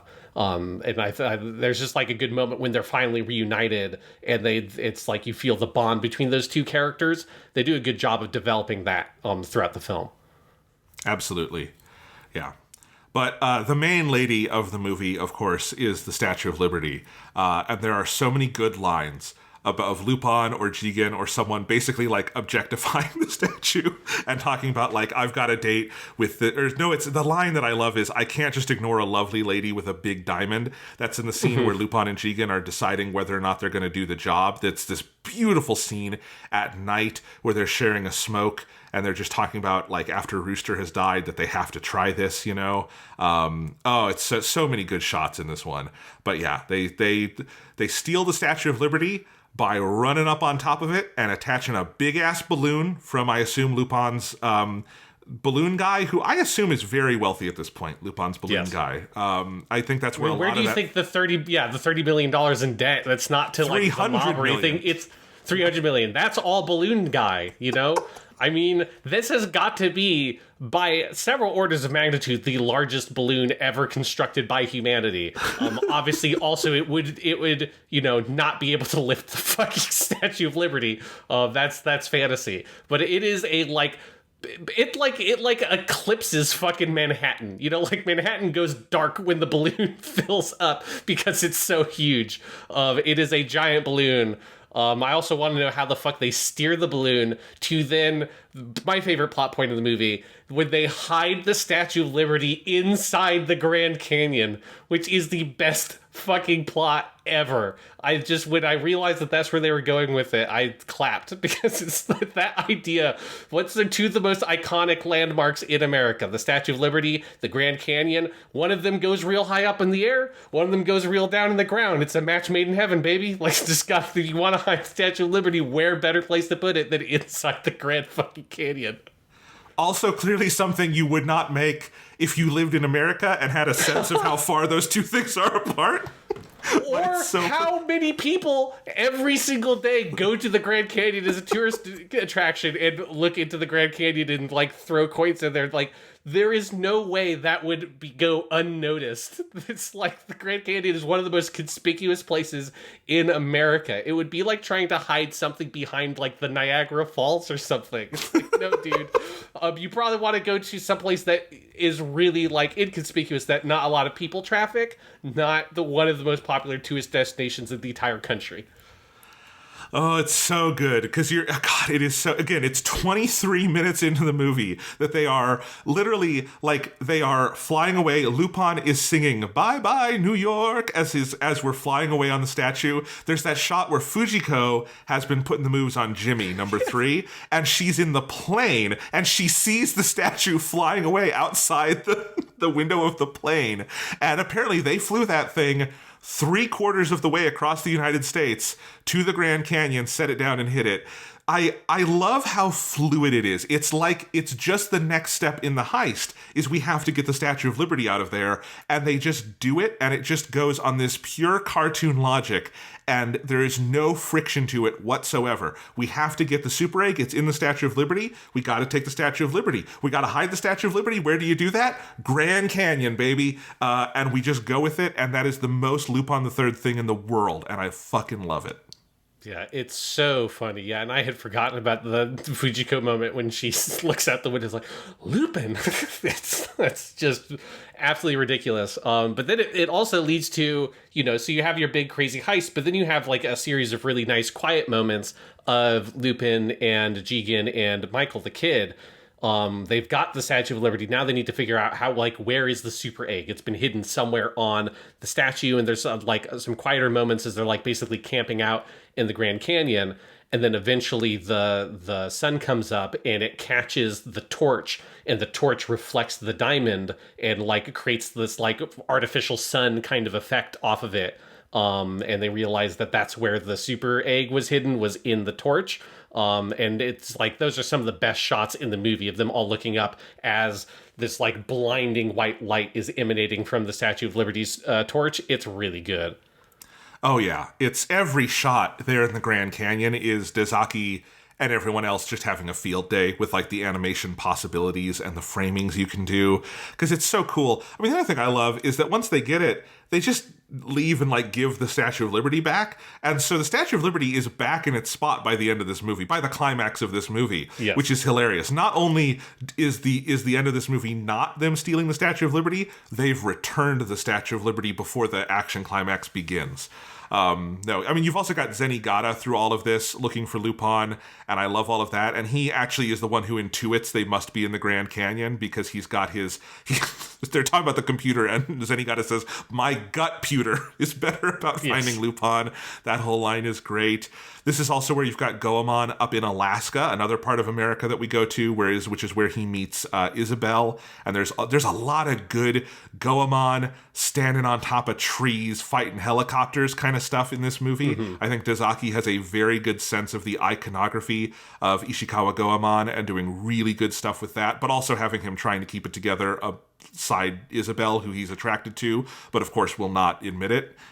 Which is just a much like the characterization of Goemon is so on point here that I think it throws into starker relief how weird the Fuma Conspiracy is. And it's kind of true for everyone in this movie. Yeah, it definitely, because Goemon in particular, it feels like this movie does hit all the major beats. He's got like this bashful, kind of one-sided affection for this attractive woman. He cuts a helicopter in half, which is like his fucking favorite thing to do. Goemon loves cutting helicopters in half.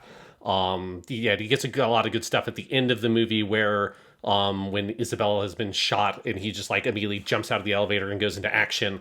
He's used particularly well here. Yeah. Another scene in the Grand Canyon there, Sean, is when the like military helicopters come by and Lupin has a camouflage system ready, which is this amazing series of like pieces of like scrolls or whatever that roll down from the top of the canyon and disguise it. And this is where I wrote in my notes, I think this is why Lupin is in so much debt. These gadgets cannot come cheap. That looks like a very expensive way to cam. Also, how did he have that ready? I guess they were flying a long time across the United States on that balloon. I guess that's when he had it made. Yeah, or, this is not what the movie says, but it could be, maybe that's like what the inside of the balloon is. Maybe they took the balloon down and then they used that. I don't know. But yes, it's like a classic ninja style camouflage of like, it's like a big curtain that's colored like it's the Rock face. It's just also a curtain big enough to cover the entire Statue of Liberty, which is tall. Fujiko also, I don't want to like miss out on, because she's got a lot of good stuff here where she is trying to like work behind the scenes and infiltrate the Three Masons. She's with Jimmy Kantz, there's a really good note in the liner notes on the Discotheque Blu-ray noting that the dub for this changed his name to Jimmy something else, because if you try to say it the way they say it in Japanese, it sounds like the C word, which is why they couldn't call him Jimmy Kuntz, basically. But yeah, you've got Jimmy, you've got Fujiko kind of working behind the scenes on him. There is one of my favorite Fujiko lines ever is here, where she breaks into the vault with all of the jewels, and Jimmy finds her and he says, "You fool, you should have been satisfied with Tiffany's." And she says, "But not even you could buy me everything at Tiffany's," which is that is the id of Fujiko Mine in a line of dialogue I think I've ever heard. Great moment.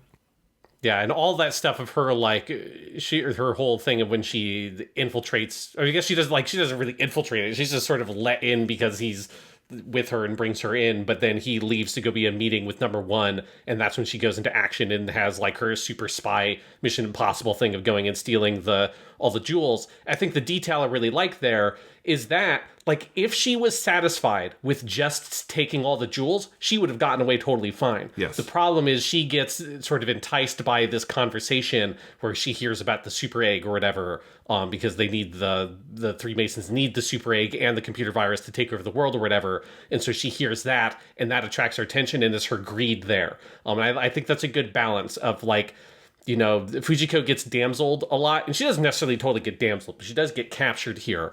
But I like that it's not because she's just sort of incompetent. It's because, no, she could totally have done this, but it's her greed lures her to let go in deeper than she was prepared for, and that's what ends up getting her captured. And it's like a well-done version of that kind of trope that makes it feel earned and not just, we gotta have her be captured or the plot's not going to work kind of thing that I think some Lupin stories run into. Yeah, I think the best version of Fujiko Mine, and I think this one absolutely does it, is that she is the most competent person in this universe. She is a one-woman gang. She does not need Lupin and buddies. She can do a heist more efficiently than Lupin, Jigen, and Goemon can combined. She can do all of that, but she is just too greedy at the end of the day, and always kind of, that is her, like, Lupin's Achilles heel is her, and her Achilles heel is her own, like, there's always a bigger diamond, right? Yes. And that is kind of the Fujiko Mine experience. And then, of course, when she does fuck up and get captured, then she's going to use Lupin because Lupin has this Achilles heel that is her. And that, like, cycle is what's fun about Fujiko, I think. Yeah, and they just, like, totally get it in this movie, and it's just a really well-done version of that character dynamic. Yes. So there's this whole part where they're trying to escape, and Lupin and Zenigata walk by each other at a bus stop out in the desert, both very exhausted, and that is where you get an act break, and you go to one of those harmony stills that is a crazed Zenigata, like, slapping the cuffs on Lupin, which is a picture I want on my wall. It's so good. And when we come back from the act break, he's got Lupin locked up in an Old West jail, like in some Deadwood-ass town, where you've got, like, a sheriff in a rocking chair with a shotgun and all of that, which is such a fantastic image. You then get a whole chase where Lupin has to run away with the big, like, stone ball and chains on his feet and all of that stuff. I just love that just the Old West still exists in America out there in Arizona somewhere. You know, not wrong, especially for 1989. Yeah, that's not too inaccurate, really. I'm sure you could find an old town jail with a dude with a big ass mustache and a shotgun just rocking on his rocking chair. Yep. I don't know if that's in Arizona anymore. You could definitely find that in Wyoming, though. Oh yeah, isn't that the whole fucking Yellowstone show? Is just that? The whole premise of that is I've not seen that show, but I have been to Wyoming, and I've seen a lot of... I've driven through small towns in Wyoming that I am sure had that exact scene, just without Lupin in it. Yes. This is also where Goemon and Jigen with Isabelle come in and rescue Lupin on horseback, which is where I wrote in my notes in all caps, this movie is on fire, because it absolutely is. Because our next location is New Orleans. And I just love the section in New Orleans. It's really well animated. It just captures the flavor. If you're going to go to New Orleans and you have Yuji Ono on staff, absolutely have the characters go to a jazz club and do a big jazz scene. All of that is great. But then they also have the Lupin twist where the whole jazz band are assassins and they turn on Lupin and they all have guns. Oh my god, this is where I wrote in my notes, okay, were they already a great jazz band and then they became assassins for the Freemasons, or were they with the Freemasons and learned to play jazz for this reason? This is my question. Not an important question, but it is something I had to write down. You know, I think it's like Agent 47 and Hitman. You know, it's like they're elite assassins, and that means it's like, hey, if your target's going to be like a musician, man, you got to become like one of the world's best drummers. I think it's that same kind of setup. Yeah. This is the whole section of the movie where you mentioned earlier, the whole joke is, or the whole kind of like plan is, Lupin is on the run, but he has sent Michael over to Zenigata with the super egg. We don't know that immediately, but we come to learn that Michael is transporting the super egg. And this is another just little thing. I always love when the relationship between Lupin and Zenigata is fundamentally a mutual respect thing, where Lupin knows... Like, the reason why Lupin loves having Zenigata chase him is because Zenigata is a goofball, but a competent goofball. And so he knows that Michael will be safe, Zenigata will get him back, all of that will be good, and by doing so, the super egg will go back to Manhattan. I think you're right, that whole part of the movie is such a smart piece of characterization that is leveraging several characters at once. Yeah, and then it gives you this, like, moment to start building... up Isabelle and like realizing, oh, she is more deeply involved in all of this than you maybe suspected initially with Goemon. So it's just like, it's a really smartly put together sequence where you're getting some like subtle exposition and you're also developing, like the relationships with all the characters in this kind of implied way. It's very well put together. I also, last week, Sean, on our part 3 review, you said, Jigen is the world's best shooter, but he doesn't always do a lot of sharpshooting. In everything we watched this week, he does. And one of his big moments here is he blows up 2 giant attack helicopters with 1 shot apiece, which is quite the flex. I do like that. He'll have more in the next 2 movies as well.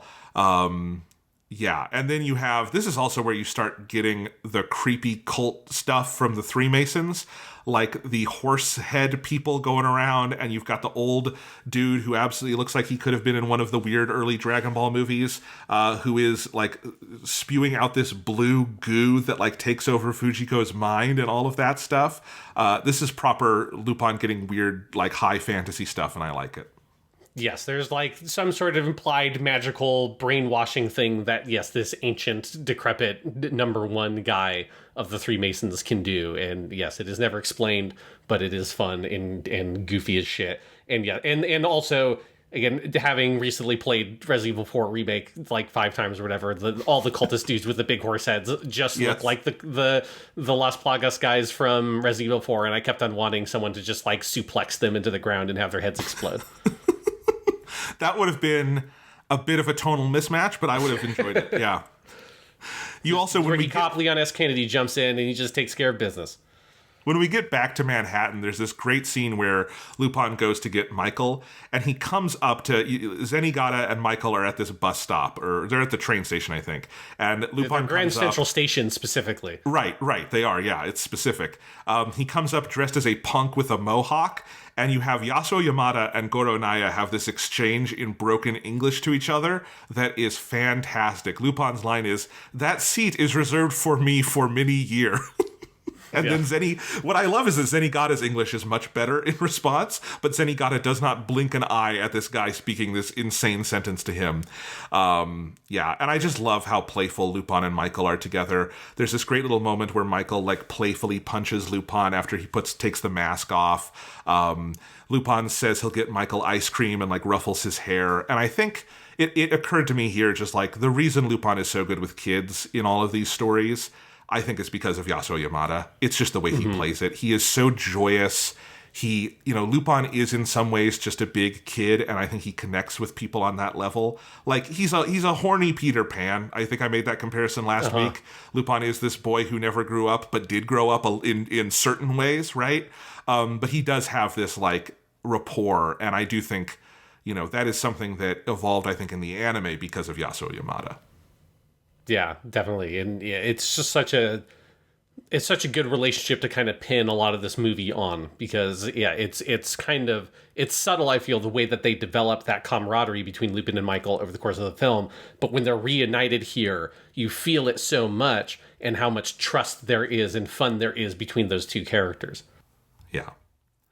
So as we start getting everybody sort of coalescing in the same location, there's this series of moments I love where, Isabel has been, like, taken away. The gang still doesn't know the whole story here, although they learned that it was Michael's mother.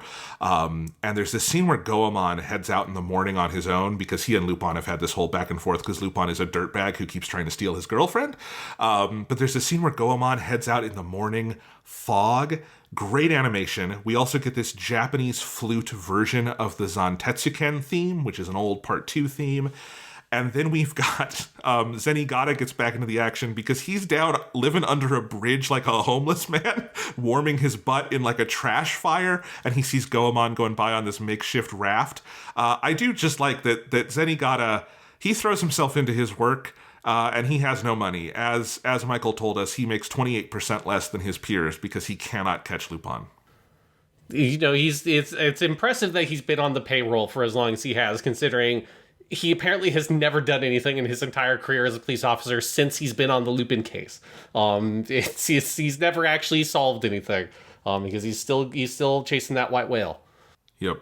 But Goemon arrives right as you have this scene where Isabel is seducing Silverman, who is the big, like, evil, I don't know, vampire guy, whatever you want to call him, the head of the Three Masons, which does give us... Yeah, number one, which does give us a full-on nude scene. This is a very kid-friendly special in some ways, but it is still Lupin III, so we get that. Isabel distracts him while number 3, Jimmy, shoots him dead. Jimmy and Isabel are trying to take over, and this is when Goemon arrives. And this is another moment that really showed me just, I think, what a good sense of Goemon this special has. That Goemon, like, that stoicism, but he is an emotional guy deeper down. And he has this line where he says, "The love was real and the snow in Alaska was truly beautiful." And that's another moment was like, oh God, the writing here knows Goemon, and that really puts into relief the Fuma Conspiracy, because that's a Makio Inoue Goemon line, and it's perfect. Yeah, and it's like he has this dilemma here where he has now realized that he has been used by Isabel the whole time, and he hesitates on whether or not he should cut her down. I think you wrote down the line here, "Shall I cut down my regret?" And he hesitates for a little bit too long. But yeah, it's a really great Goemon moment, where, as you say, there is an emotion underneath his sort of samurai stoicism, but he evokes it in this like very poetic Japanese, not haiku, but that kind of way where he expresses himself artistically like that because that's the world he comes from. Yeah, the last act of this movie presages a little bit of what we're going to get in Nostradamus, because it is about this giant tower the Three Masons have in New York, which is, Nostradamus is also about scaling an enormous tower. It's a little more in-depth in that one, but we do get this big tower story where they have to get up there, and you have Isabel and Jimmy trying to take over, and we learn the whole wonderfully convoluted backstory about Isabel having developed this incredible, the new virus is what they keep calling it, that is this virus that can like rewrite computer systems, and she had split the information between her and the diamond because it's like hidden in her subconscious, and the diamond will do hypnosis on her to unleash it. Am I explaining that well enough? It's insane. Yes, you get like this weird explanation of, I think like Lupin exposited it to us when he starts seeing this insane scene of her unleashing this knowledge on herself or whatever. But yes, the idea is that she, in order to hide the information of the new virus, she self-hypnotized herself using the super egg diamond. And so she has to do this whole ritual to get back into that state of self-hypnosis to bring that information back out.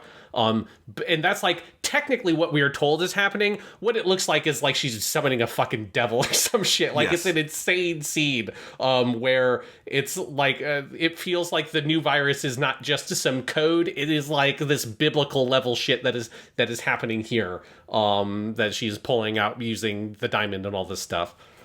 It's awesome. This scene slaps so hard where she is like ascending through the virus, and you have all this like properly abstract imagery like flowing through. She starts playing this piece of Mozart, and so you have this, it's very Fantasia-esque, like not the like Mickey Mouse part of Fantasia, but like the early abstract, the toccata and fugue scene where it's like really abstract. It gets very extreme. You have all these equations like flowing out from her mind as all the computer disks are spinning. It's a really cool, there's a lot of like late 80s stuff about like computers being kind of scary, but I've never seen a scene that I think like mixes this kind of like dark gothic mysticism and abstract imagery with like actual like computer banks and disks and the ways they can look kind of intimidating if you put them in the right lighting and everything. It's just, it feels like Dezaki pulling on a lot of different inspirations and making one of the more memorable scenes in the entire Lupin canon is in here. Yeah, and I think it is just like, it is this nice consistent motif of the like anachronistic old world mystical stuff, which again, like Lupin is in some ways kind of in that camp. Obviously not as extreme as the Three Masons, but he is from this other time. And then the modern technology and that, weird sort of like clashing of two different aesthetics that come together here and sort of making the technological feel mystical. And I think one of the reasons why the movie is able to pull it off also is because it feels like underneath it all, like the movie does actually understand like what a computer virus is. When Michael explains it earlier in the movie, like the first half of his explanation is actually like really good. It is like a good basic explanation of what a computer virus is. And then when he starts talking about the new virus, it starts going into like magical techno bullshit. But I think the fact that it feels like at least the people behind the movie did enough research to understand the real world version of what they're doing, and then they've pushed that to this sort of magical level. I think that's one of the reasons why it works better than some of the other Lupin versus the computer stories we've done that are just like, oh, the computer just knows exactly what Lupin will do because of the data. And you're just like, that's just bullshit. Right. This feels like they actually know what viruses are. Because also, like, what the new virus does behind the kind of mystical way they present it isn't that outside the realm of possibility of, like, what it does is hack the computers of the Kremlin and, like, the U.S. military and is launching nuclear missiles. Like, theoretically, that is a thing you could get a virus to do, just like it would be very impossibly fucking difficult to get that virus into those different computer systems. But like it being able to control the inputs of those computers, that's something that a computer virus would do if you could get it loaded onto those systems. So it's like, it's not it's not that insane, but it's the way that they present it is so otherworldly and extreme, but it makes that work because there's some legitimacy behind underpinning everything else. Yeah. There's a lot of good stuff going on here with Isabel as well. Like there's the scene where Michael finally comes up and meets Isabel, but she's dying. She's been stabbed by Jimmy. And Lupin, they'd talked earlier, Lupin and Michael, about like, why does he want to meet his mom? And he said, I want to call her an idiot because she abandoned me. And Lupin has the line, go ahead, call her an idiot. And of course, Michael can't do it there.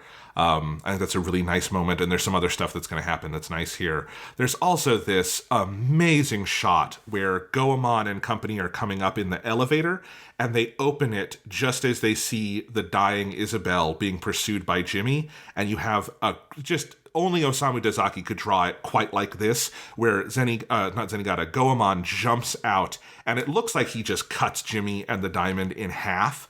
It's really startling. The only thing that cheapens it a little bit is that Jimmy somehow survives that, and I don't really believe Goemon would leave someone alive in that scenario, because if he can cut a helicopter in half, he can cut a man in half, and it looks like he cut that man in half, so that's a little off, but the shot is great.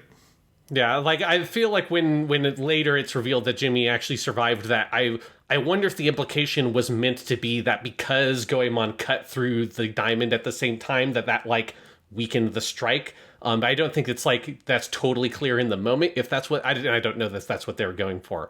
But yes, that sequence is phenomenal. I also do want like with that scene with Michael and his mother, it is really beautifully written where it, like their conversation, like Michael can't get any words to come out, so he just basically like goes to her questions, and she's like, oh, is that like the only thing you can say? And he goes and then she says, oh, that's the only thing I'll say too. And there's just this nice kind of, it's a very touching moment between these two characters, and I think it's a kind of scene that you have seen in a million movies, but the way they have written that dialogue is really different. I don't know, like I found that scene affected me a lot more than I would expect in the kind of stock plot spot it is put in.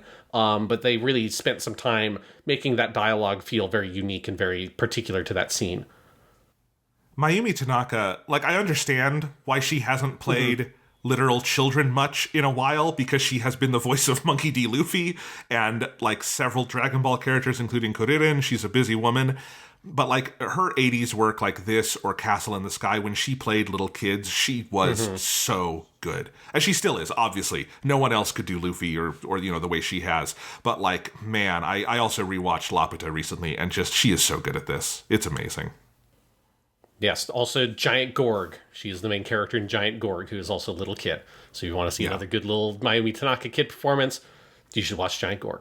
I do. Coming next week, Japanimation Station Season 4, Giant Gorg. Not really, but maybe one day. Anyway, all of this is good. Nukes are going to go off. This escalates very quickly. This started with us stealing the Statue of Liberty. It ends with seemingly the death of all life on Earth is going to happen unless Michael can properly hack the computer, which is a really good scene. I love this. The last button Michael has to hit is up in the air, so Lupin tosses him up and goes, "Ike, Michael!" And it's such a good Yasuo Yamada moment, like cheering this kid on, and the kid pulls it off, and luckily no nukes go off, but we did come very close to Armageddon. Yeah, the whole climax is phenomenal, where I think it's Isabel realizes, this nuke thing is happening because Jimmy must be alive and he's activated the virus. And that's when Michael goes, oh, well, if it's computers, then I can fix it. And Lupin immediately is like, hell yeah, let's go do it. Like he has just a complete faith that Michael can solve this problem. And then Michael's trying to hit all the buttons, but he can't reach the higher ones. And Lupin's looking nervous and says, is there anything I can do to help? And then he puts Michael on his shoulders and is riding him around. And then the last one, he has to throw him up to hit the button. It's such a good payoff for this relationship that Lupin and Michael have had over the course of the movie, that they do that to save the world and stop nuclear Armageddon. It's all thanks to Michael. Michael's a great character. We should bring Michael back. Lupin III Part 7. Michael's an adult now, joins the Lupin gang. Let's do it. The new Lupin TV shows, like it's Lupin living with his dolphin wife Letitia and their adopted genius computer son Michael.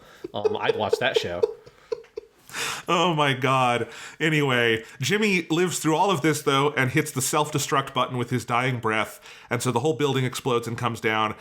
I have to say, between this movie, between The Legend of the Gold of Babylon, which ended with all of that gold falling in the fucking Potomac, and then and then you have Farewell to Nostradamus, where an even bigger building comes down. Like 9/11 has happened 3 times in New York City before we get to 2001 in the world of Lupin. It's poor New York. It's been 9/11 an awful lot.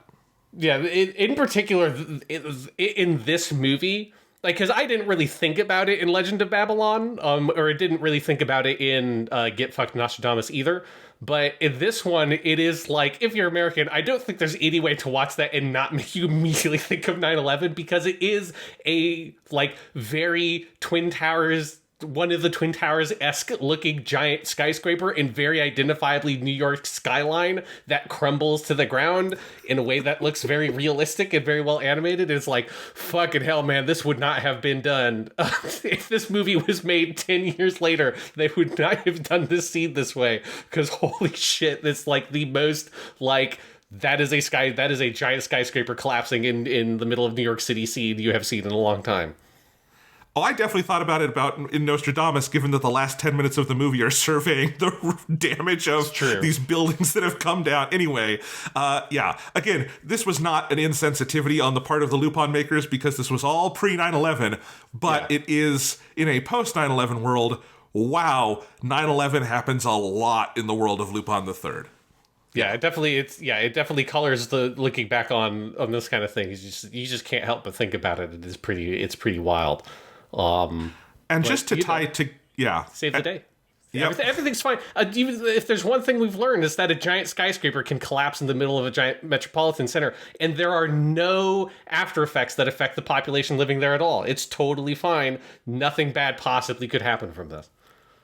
I don't know. Maybe there's this future Lupin special where he is being sued by all the first responders to these massive disasters he has been involved with. But that would be a little too real. But speaking of too real, we do have the death of Isabel here, which is a really beautiful scene. She has this final exchange with Goemon where she says he reminds her of Michael's father, her first love. And then she asks Michael to kiss her as she's dying. And there is this... One of my favorite shots in this movie is as she dies, we cut to Lupin as he realizes, like, the actual gravity of what's happening, and there's this mournful saxophone on the soundtrack. Utterly heartbreaking. And then as the sun is coming up, he says, "Look, Michael, that woman looks a lot like your mama," and they're pointing at the Statue of Liberty. This movie doesn't need to do anything that emotionally brilliant to, like, be good, but it does, and that, I think, is part of what pushes it over the edge. Yeah, because then that's also the moment where Michael shouts, "Bacchietto, like, you idiot," that thing he had wanted to say to his mom. It's a very effective moment. And then one thing I like is that the movie doesn't end there. Like, it goes just a little bit longer to give us a little bit of almost like a coda of that sense of, like, this movie is also about getting the gang kind of back into form. It kind of feels like you get this little moment at the end of where Lupin is, like, in his apartment in his underwear trying to hack the computers using his computer skills he's seemingly learned, and he can't quite do it. And then, like, a magic computer Lupin comes up on his screen. I think the implication being that Michael has probably hacked his computer to then hack into the world's data and delete all the Lupin data in the world so that Lupin can go back on his adventures. And that's how we leave it off. Yep. Yeah, really, really good stuff. We end with the theme song for this one is Endless Twilight by Akemi Keita. There is the singer. It's written by Yuji Ono. But it is a really good song. It's the first line, "It's endless twilight time." I've been, like, singing that. It's been stuck in my head for a couple days because I do like that song a lot. Yeah, it's a really good in-credit song. Yeah. But we wound up talking about this one longer than I think I thought we might, but I think it's deserved. This is definitely... I would agree. Like, I think, we've seen 2 movies past Cagliostro. We've seen Fuma Conspiracy and then Nostradamus. We'll talk about Nostradamus in a bit. I like Nostradamus quite a bit. I think this feels like more of the actual successor to Cagliostro and Mamo than any of the other movies we've seen. This feels like the proper, like, if you want to see another feature-length Lupin thing in that vein, this is on that kind of par. Yeah, absolutely. I think this is, like I said at the top of the conversation, I think this is one of the best Lupin things we've watched. I think it is by far for me. I like the next thing we're going to talk about, but this is the best of the four we watched for this for me. Like, I just think this I would agree with that. hugely entertaining and well made piece of Lupin. That just makes you want to, like, as soon as I realized or looked up that Dezaki directed a bunch of the other specials after this one, it makes me want to go watch those because it's like, fucking hell, dude. That dude in Lupin matches really well. Even if like the script weren't as good, I think I would just enjoy his style put to this because it is a match made in heaven, absolutely. Japanimation Station.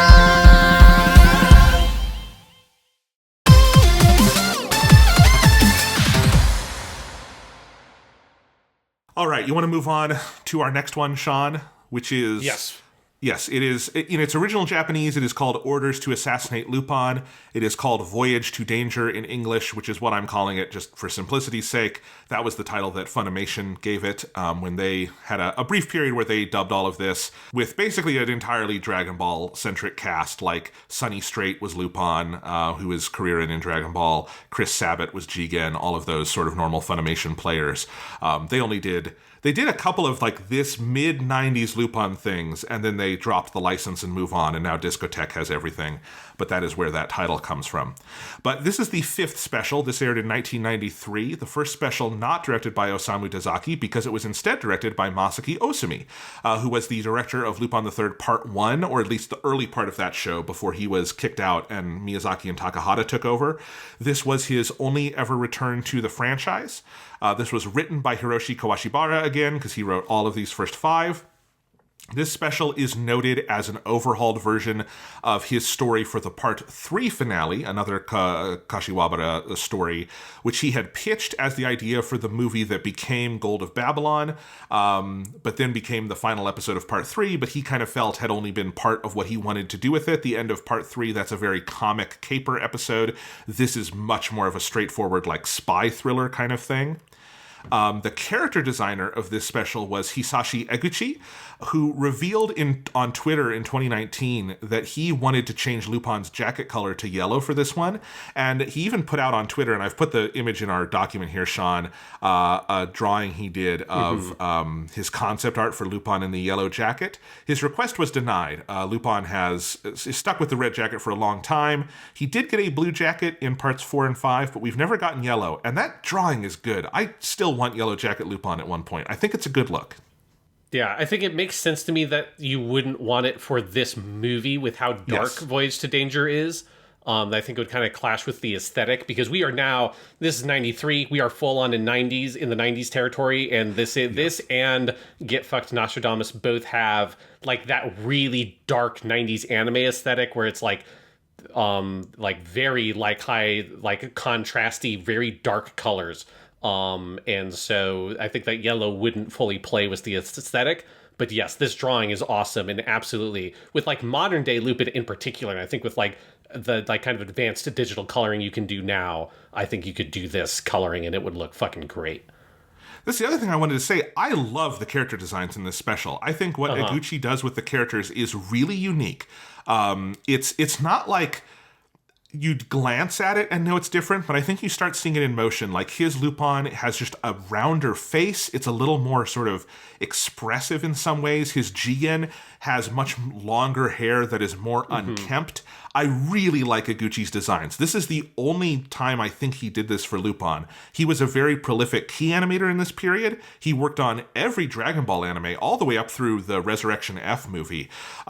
This was his second work on Lupin. He'd done key animation on the previous special From Russia with Love. And I think one of his first lead design roles was this special. And he worked on the next one as key animator, but never came back to Lupin. And I think that's too bad, because I really do like the designs in this one. Yeah, me too. I think, it lends a very, like, particular aesthetic to this movie, and I think it matches the look of the film really well. Like, they're really good character design. Particularly, I think, the more unkempt look of Jigen fits really well here, because this is a very Jigen-centric one. There's lots of shooting.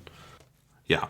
The animation director here was Tsutomu Ishigaki, who had a long history with Lupin. He had done animation direction during Part 3, co-animation directed on Gold of Babylon, and did some backgrounds on Cagliostro. And he was also a big Detective Conan guy who did the art on the Lupin vs. Conan crossover special. There was also a crossover movie, which was done by the animation director of the next thing we're talking about, which I think is kind of funny. But there you go. So that's just my little bit of background on this movie. Pretty straightforward. Lupin was a well-oiled TV machine at this point.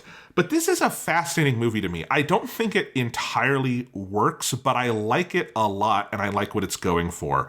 It's, in a lot of ways, I think this is the movie all of the 007 films from this period are trying to be, and I don't think any of them are as good as this. I think this is the post-Cold War spy drama where the world feels unsettled, everything's a little run down, the geopolitical situation is unstable, you've got private entities and corrupt like arms dealers who are kind of ruling the day, but it manages to get some of the sort of sexy and suave fun amidst that.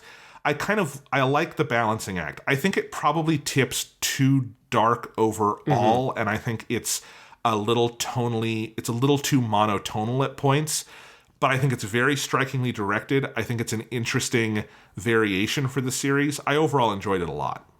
Yeah, I think I generally feel the same way, that I would put this, like, if we're ranking the 4 things we watched, this would be the second best thing we watched to me. And I think it is, like, I love what it is doing with the darker tone. I love everything you just said about, like, that its understanding of the post-Cold War setting and sort of, I think, matching that again with some of this feel of this is an older take on these characters. This is like, it feels like they have been through a lot of stuff and the world has been through a lot of stuff with them, because these are Cold War era characters in a post-Cold War world, trying to figure out what that means. And the way of, like, there's like sins coming back to catch up with them for Jigen, the sense of like what them stealing the Ivanov nuclear submarine means in this context, and the kind of Wild West world it is out there with the arms dealers that they're dealing with, and them wanting access to weapons that put them on a kind of world power level.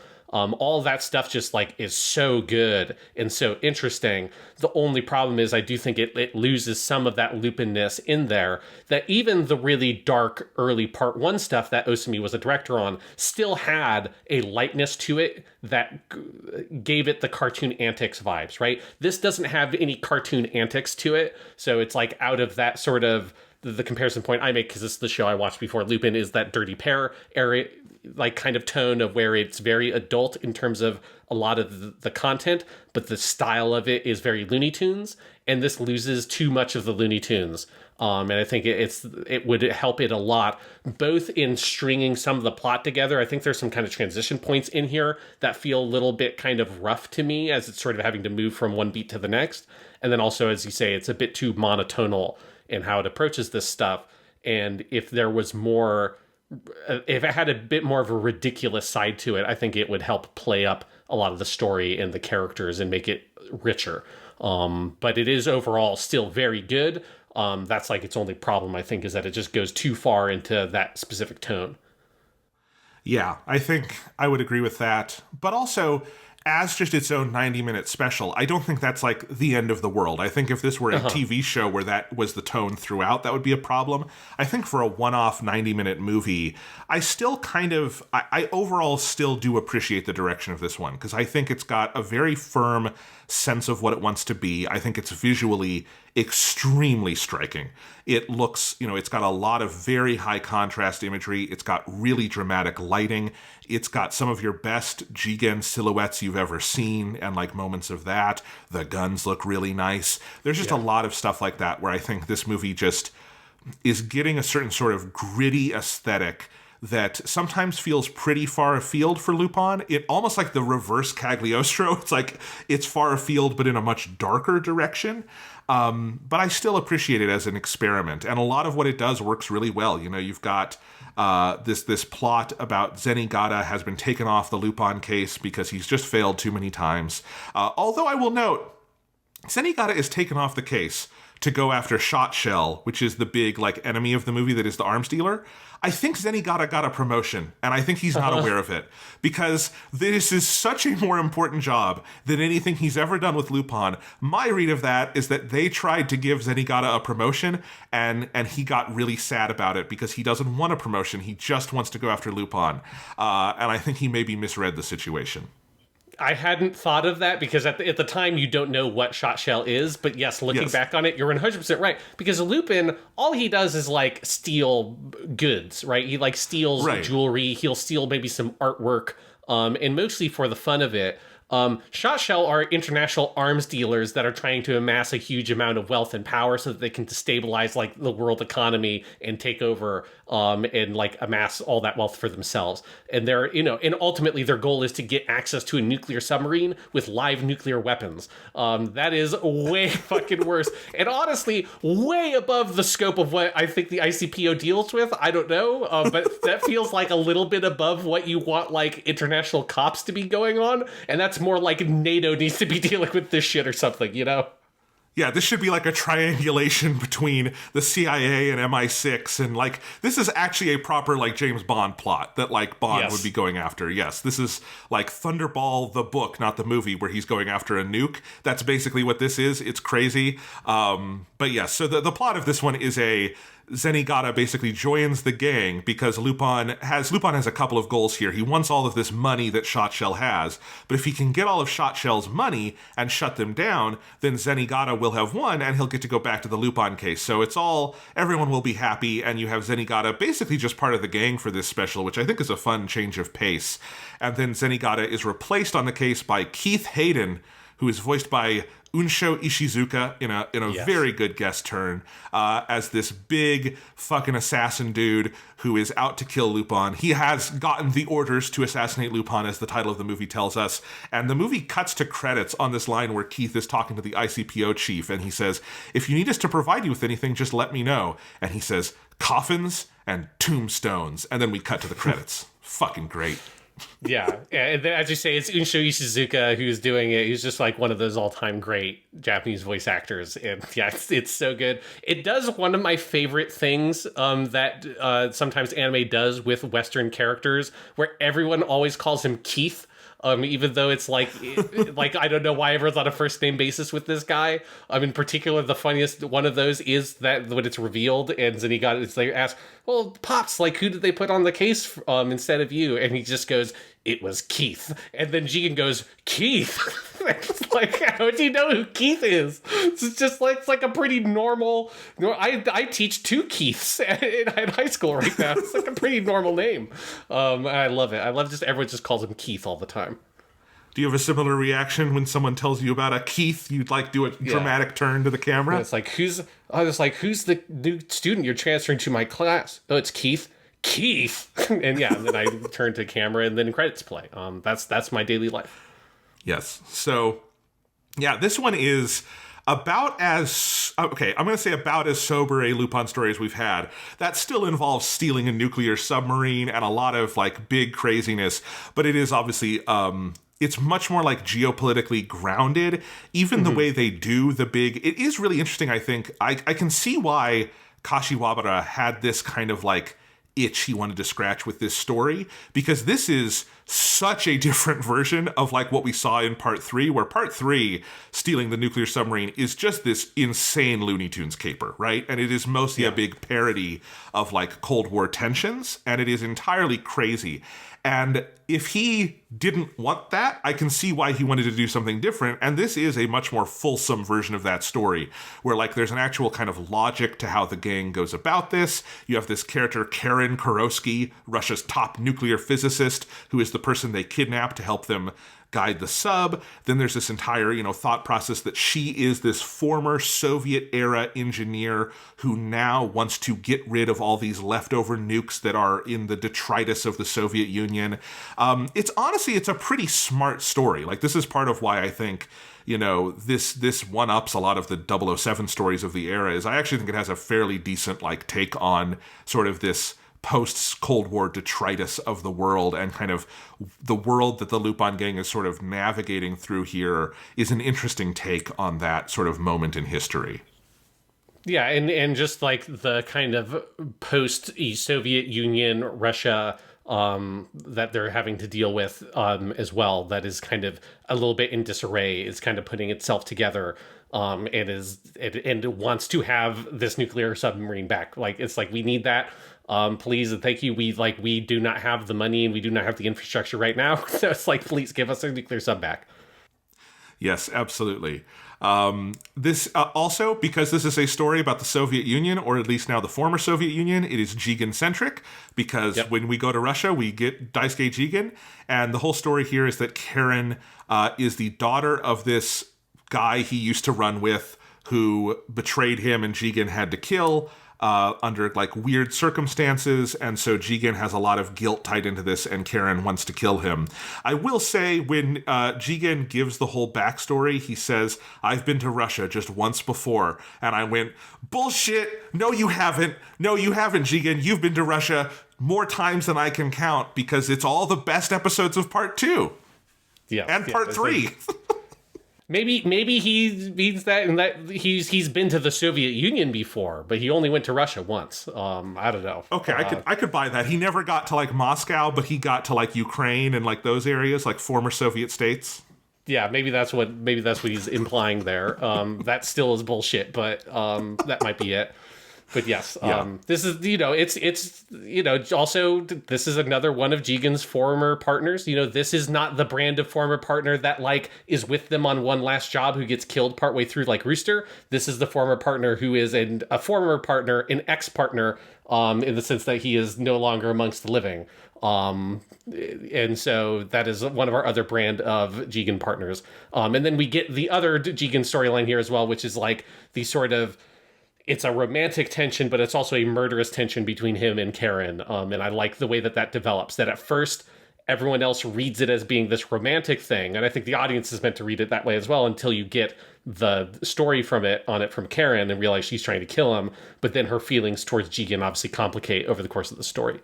One thing I do want to point out as well is that Karen is one of our other big vocal guest stars here is Atsuko Tanaka, who probably her most famous role is the Major from Ghost in the Shell. She's in like fucking everything. The role I like to reference now on this podcast when we talk about her is that she's Bellry's mom in G Gundam, or not G Gundam, Reikengista in G, because I don't know why that's what I always think of now, but I always think of it now. But obviously she's like a storied voice actress in a billion shows, including this, where she does a very good job. I mean, Bellry's mom is a pretty big character. It's easy to forget. Yes. She's a big, important part of Reconquista in G. Yoshiyuki Tomino knows what's up when he hired her, right? But no, she is very good here. This is not the best Jigen romance story we've seen, but it has some very good scenes. The one where we find out she wants to kill him is this scene where he is teaching her how to shoot at this little range inside the submarine. And it's just like with Yuji Ono's music and this very moody lighting and all of the kind of shadows in the scene. It's very evocative and it's very atmospheric, and I think there's a lot of good moments like that. I think it has an intentionally unsettled ending because Karen dies at the end. But I do think the movie is missing a denouement with her somewhere in the last act. I don't know how else to say it, but it feels like we never quite... And I think this is part of what it's going for, and this is a fine thing to aim for. I just don't know if the execution is fully there, where, she dies with her feelings unsettled for Jigen. Jigen doesn't quite know how to react to her dying, all of that stuff. I don't know. It didn't feel like it was quite finished to me. Yeah, I agree. It feels like you needed like another beat or two between that character and Jigen, that the movie just couldn't kind of find a place to put it. But I do agree that it feels like there needed to be a little bit more. Like Jigen's reaction to Karen's death feels really excessive, where he like weeps over her body, which feels like too much for what they're going for. And I think if it needed more detail on what Jigen's relationship was with this former partner or something to like build out more of like, why is he so emotionally invested in this? But that scene you're talking about where he teaches her how to shoot is one of my favorite scenes in the movie. Like that's where the sort of like the very finicky detail around like the firearms in both the animation and the storytelling is really well done. That's like, if you have some animators who've been doing Lupin for a while, they have gotten very good at drawing Jigen's revolver, and all the stuff he talks about of like, oh, well, with you're a new, like, if you're a newcomer, like trying to pull through the trigger on a double action, it's going to pull your aim off. So you want to make sure you pull back the hammer and fire only single action with this kind of revolver, and all that shit, that's all like accurate too. Like, that's not their crazy shit with the like dum-dum bullets and all the blowing up boulders and all that shit. It's like someone knew what they were talking about when they wrote those lines.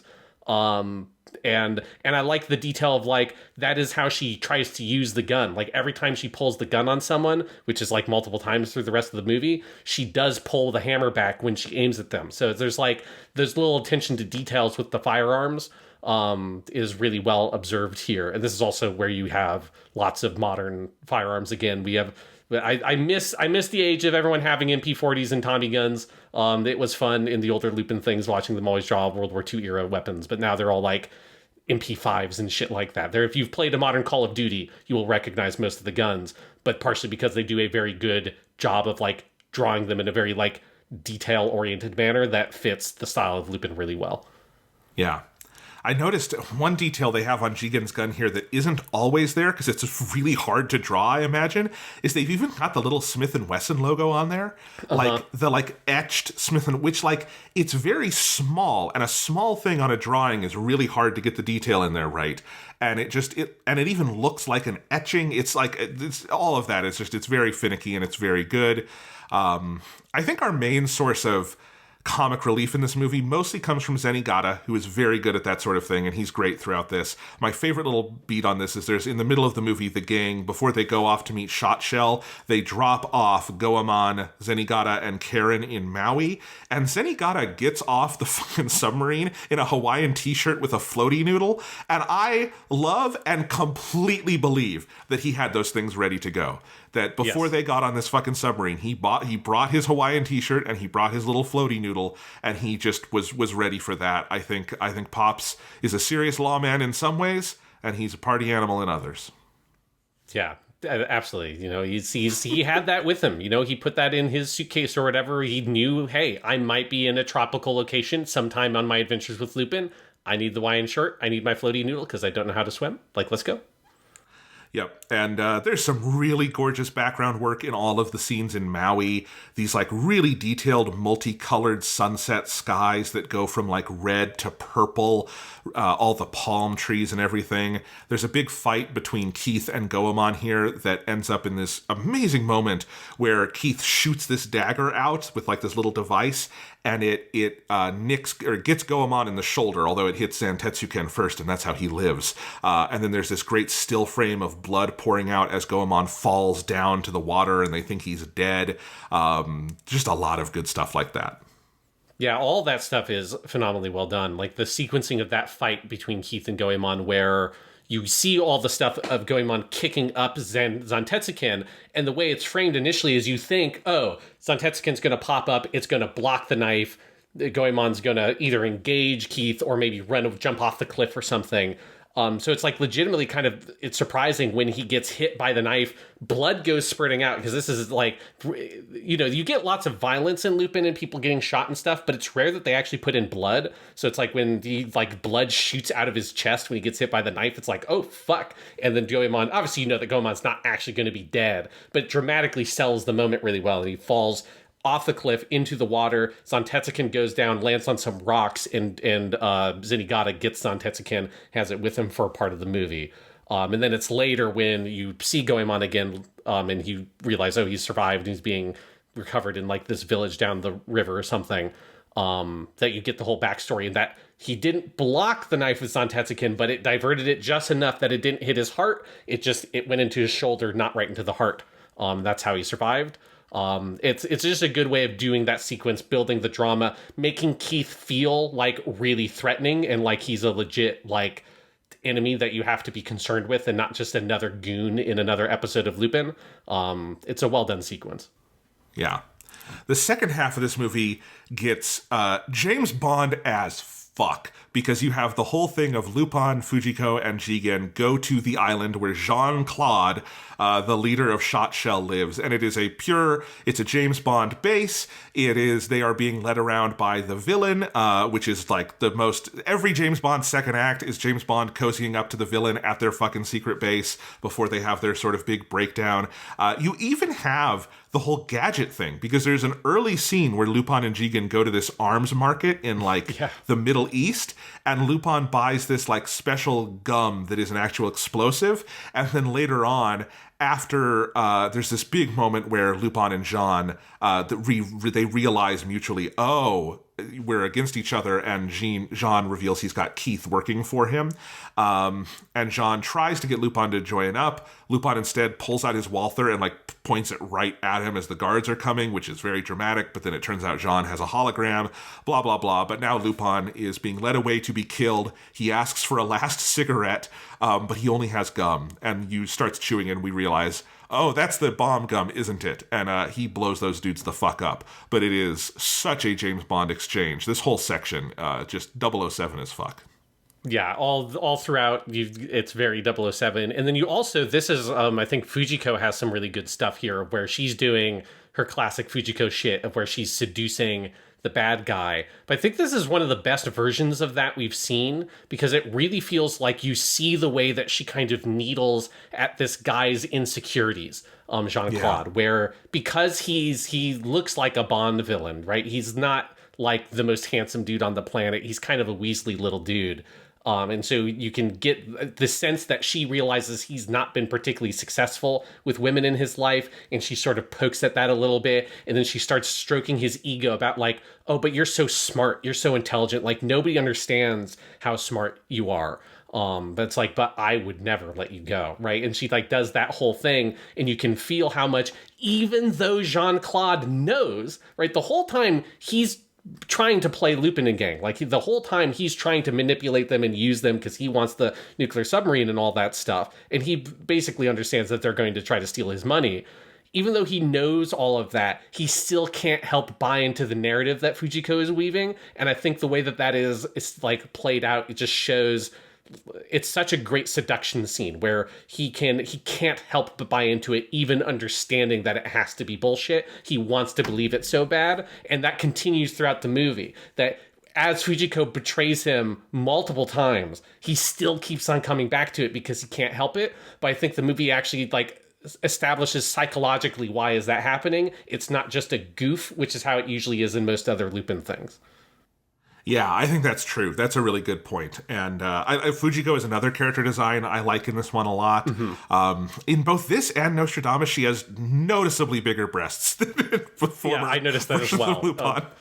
It gets pretty extreme because there's the scene in this one where, you know, it's the classic Fujiko thing where she has the leather like rider bike suit, but she like unzips the front.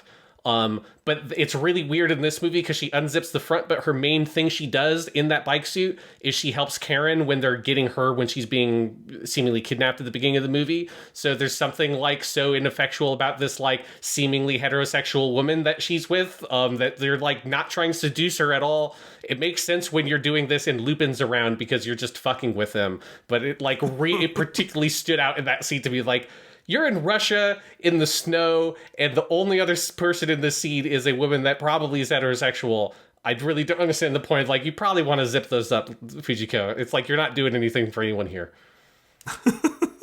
Well, there you go. This whole section of the movie, this next section is where you have Jigen and Karen have their sort of big confrontation where Jigen reveals like the actual backstory of what happened, and he gives Karen the gun to let her choose whether or not to kill him. And I just want to talk here. I think Yuji Ono does some really cool stuff with the music here. In general, this and Farewell to Nostradamus, Fuck Off Nostradamus, both I think the soundtracks suffer a little bit from just clearly the budget is not quite there, and it's a lot of like synth-driven stuff versus the more sort of live instruments that Yuji Ono tends to like to use. But there's still some really great material, and I think he does this mournful version of the tornado theme here that then when Jigen seemingly is blown up by a grenade, and Lupin learns this as he's trying to get away with the submarine full of all the money. It builds into this really big version of the tornado theme. Just really extraordinary, and I think one of the best uses of that theme in a different context that I've heard. Yeah, it's really well done. And just that whole sequence at the midpoint of the movie where at this point you, like, the characters assume that Goemon is dead. You haven't seen him alive yet, even though, as a viewer, you know that they're not going to fucking kill off Goemon, but narratively that hasn't been established. Jigen seemingly is blown up by, like, the world's most powerful grenade that completely demolishes this entire stone bunker. It's just like, fuck, dude, that's a hell of a grenade you got there, Keith. But of course we later learned that Jigen escaped. But all that, it's a good, like, midpoint of the movie where you think, oh, half the gang is dead. It, like, adds legitimacy to the plot line of Keith is out here to assassinate the entire Lupin gang, and it seems like at this point he is halfway done. And it's a good way to transition into the second half of the movie where, okay, Lupin and Fujiko, and Fujiko's captured this point. So it's like Lupin's on the back foot. How is he going to try to, like, come back, rescue his buddies, find out if any of them are alive, and then beat Keith and Jean-Claude? It's a really good mid-movie point. Absolutely. And his first move is to launch a short-range ballistic missile out of the Ivanov that he puts himself in. And then Lupin gets launched into space. The back part of the missile gets, like, thrown off, and Lupin parachutes out of that, timed to when he is over Maui on, like, map of the Earth. And then he parachutes down to Maui and somehow pinpoints the exact church that Zenigata has gone to pray for forgiveness for his incompetence. This is such a great moment. He's praying in front of this cross, big stained glass window. He says he's praying to Jesus. And then in a great heretical anime moment, Lupin bursts in through the stained glass window, breaks it, gets hung on the cross via the parachute, and Zenigata, out of fear, switches to reading the, like, Namida Buddha thing. Which is so funny. Oh my god. You would never see this in American animation, and that's why anime is great. Yeah, I also love this is not the first time we have seen Lupin fuck with Zenigata as he is praying at a Christian church. Last time he did it was after he defeated Jesus' secret twin sister, who's also a vampire. So, yes. It's become a bit of a habit. I do love that sequence of him launching this fucking, like, intercontinental ballistic missile and ejecting with the booster rocket. And there's a nice detail of where he's wearing a, like, jet fighter helmet with an oxygen mask and a tank, because he's so high up in the atmosphere would be so thin that he needs that. And I like that they thought of that it's not just he jumps out with a fucking parachute. They made it so extreme. You also get good, like, a shot of, I think it's like an American dude or someone being like, we fired the interceptor missiles, and the thing gets blown up. Again, like, adding to that sort of post-Cold War sort of thing going on here. And yes, and then he fucks with Zenigata to go attack the island, try to get his buddies back in revenge on the dastardly Keith. Two moments here I love. One is there's the little boy they find in Maui who had found Goemon, and when Lupin hears this boy say, "Oh, I found a guy with a kimono," Lupin promises to get the boy a chocolate bar with almonds if he helps. Yes. And the way Yasuo Yamada does that line of chocolate with almonds, and it's just, again, Yasuo Yamada as Lupin interacting with kids, so adorable. And then there's a moment where Lupin is impressed with Zenigata, how he's kind of handled himself on this mission. And he says, you'd make way more as a thief. I'll give you some tips if you want to change careers. And Zenigata fully earnestly goes, "Arigato yo." It's such a good Goro Naya moment where, like, he's probably not going to change careers and become a thief, but he is genuinely touched that Lupin is being a good friend in this moment, which is the real Pops experience, I think. I mean, they've been through a lot together on this movie, so it makes sense. And the next thing they do, and Zenigata is going pretty far here, letting Lupin do this, but they full on get in a big plane and just drop barrels of oil over the island to carpet bomb shot shell like they're in fucking Vietnam. It's a pretty heavy sequence. Yes, yeah.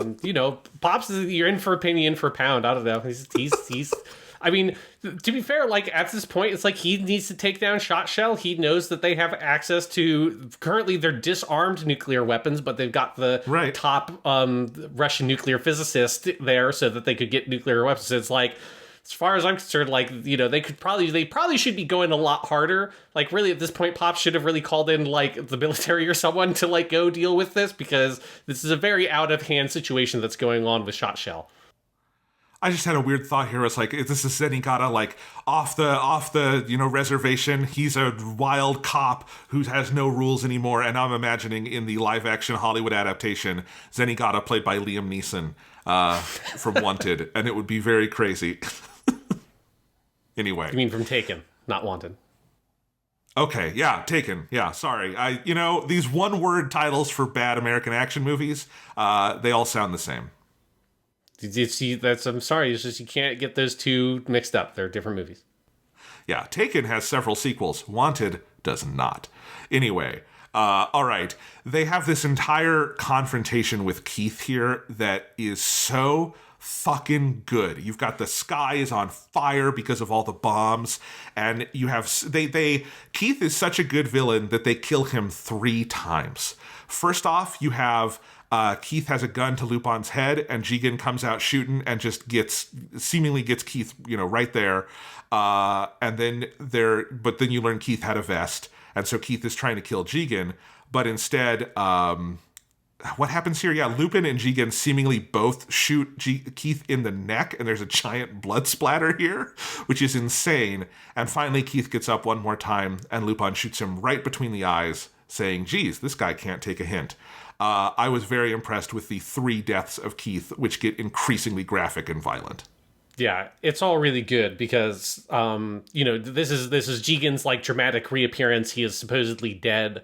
There's also an earlier moment when they go to the destroyed bunker with Karen, and she sees his hat. The hat blows away in the wind, and so that's how Jigen gets his hat. His hat, which is immortal because it was in I think you see it come off his head in the flashback when he says, there was like a trap door that went to a basement or whatever, and that's where he went, and I think the hat falls off his head. Somehow that hat survived being inside the blunt bunker when it's completely demolished, gets blown by the wind. At some point, Jigen retrieves that hat, which I love, because he comes back into the scene with the hat on. He's got like an MP5, which he's just holding with one hand because his revolver is still with Karen, and he just blasts Keith. Then, as you say, Keith has a vest that is why he survives, gets back up, and I think that's when, like, everybody shoots him because Karen's there, and I think she shoots at him too with the revolver. I misstated because I had a typo in my notes. It's Karen looks like she's going to kill Jigen, but instead she shoots Keith, and then Lupin and Jigen both go for it after that, and that's when they seemingly shoot him in the neck, and there's this giant blood spray. Yeah. Yes. And then that's when Keith goes down, because when Keith goes down there, it's like fucking Sonny in The Godfather, because he's just getting riddled with bullets, and he's just firing all over the place. And that's when he shoots Karen. So Karen's dying, and then Jigen's going to go cradle her, and then that's when Keith is about to get back up again, and that is when Lupin kills a man more hard than we have ever seen in anything, where he shoots him right between the eyes. You see the bullet hole, you see the life go out of Keith's eyes, and you see blood spurt out, and it's like, Jesus fucking Christ. Like, Lupin has definitely killed people before, but we've never seen him just blast a dude in the face point blank with his pistol, and like all the effects that go with that. It is the most hardcore shit Lupin has ever done in anything we have watched so far. I mean, this is why I love this movie. Like, it has a couple, as we say, it's maybe a little too monotonal, but the upside of that is, like, if you want good, like, Lupin gun action, the, like, gun-slinging, hard, like, more kind of, like, almost spy side of it, this is as good as it's ever been. Like, that is, I guess the Scattered Magnum episode is the best one, but this is, like, up there with that in terms of, like, just good fucking standoff, almost spaghetti western gun action. It's great. Yeah, it is very good, and it's like it goes hardcore in a way that Lupin stuff usually pulls back from some of the places that this goes to. The big climax here is Jean-Claude and everyone have taken the Ivanov, which at this point Lupin and the gang think has all the money in it. But Lupin tells Jigen he should use this device that Karen gave them to blow up the Ivanov and destroy the nukes, so Jean and Shotshell can't have it. And there's this great little moment with a beautiful horn piece playing on the soundtrack where Jigen just quickly checks in with the other members of the gang because it's going to destroy the money. Like, you guys okay with this? And there's this and it's quiet. He just kind of looks at everyone and then he hits the trigger and just this big mushroom cloud goes up over the sea. And it's a hell of a scene. Yeah, it's very good. I like the Jean-Claude sort of thinking he's won and he has everything and he's on top of the world. He's finally going to get away. But the whole time, because you've already been told about this detonator, it's a good kind of dramatic irony moment of understanding, no, dude, you are so completely fucked. And yes, he gets blown sky high with the Ivanov.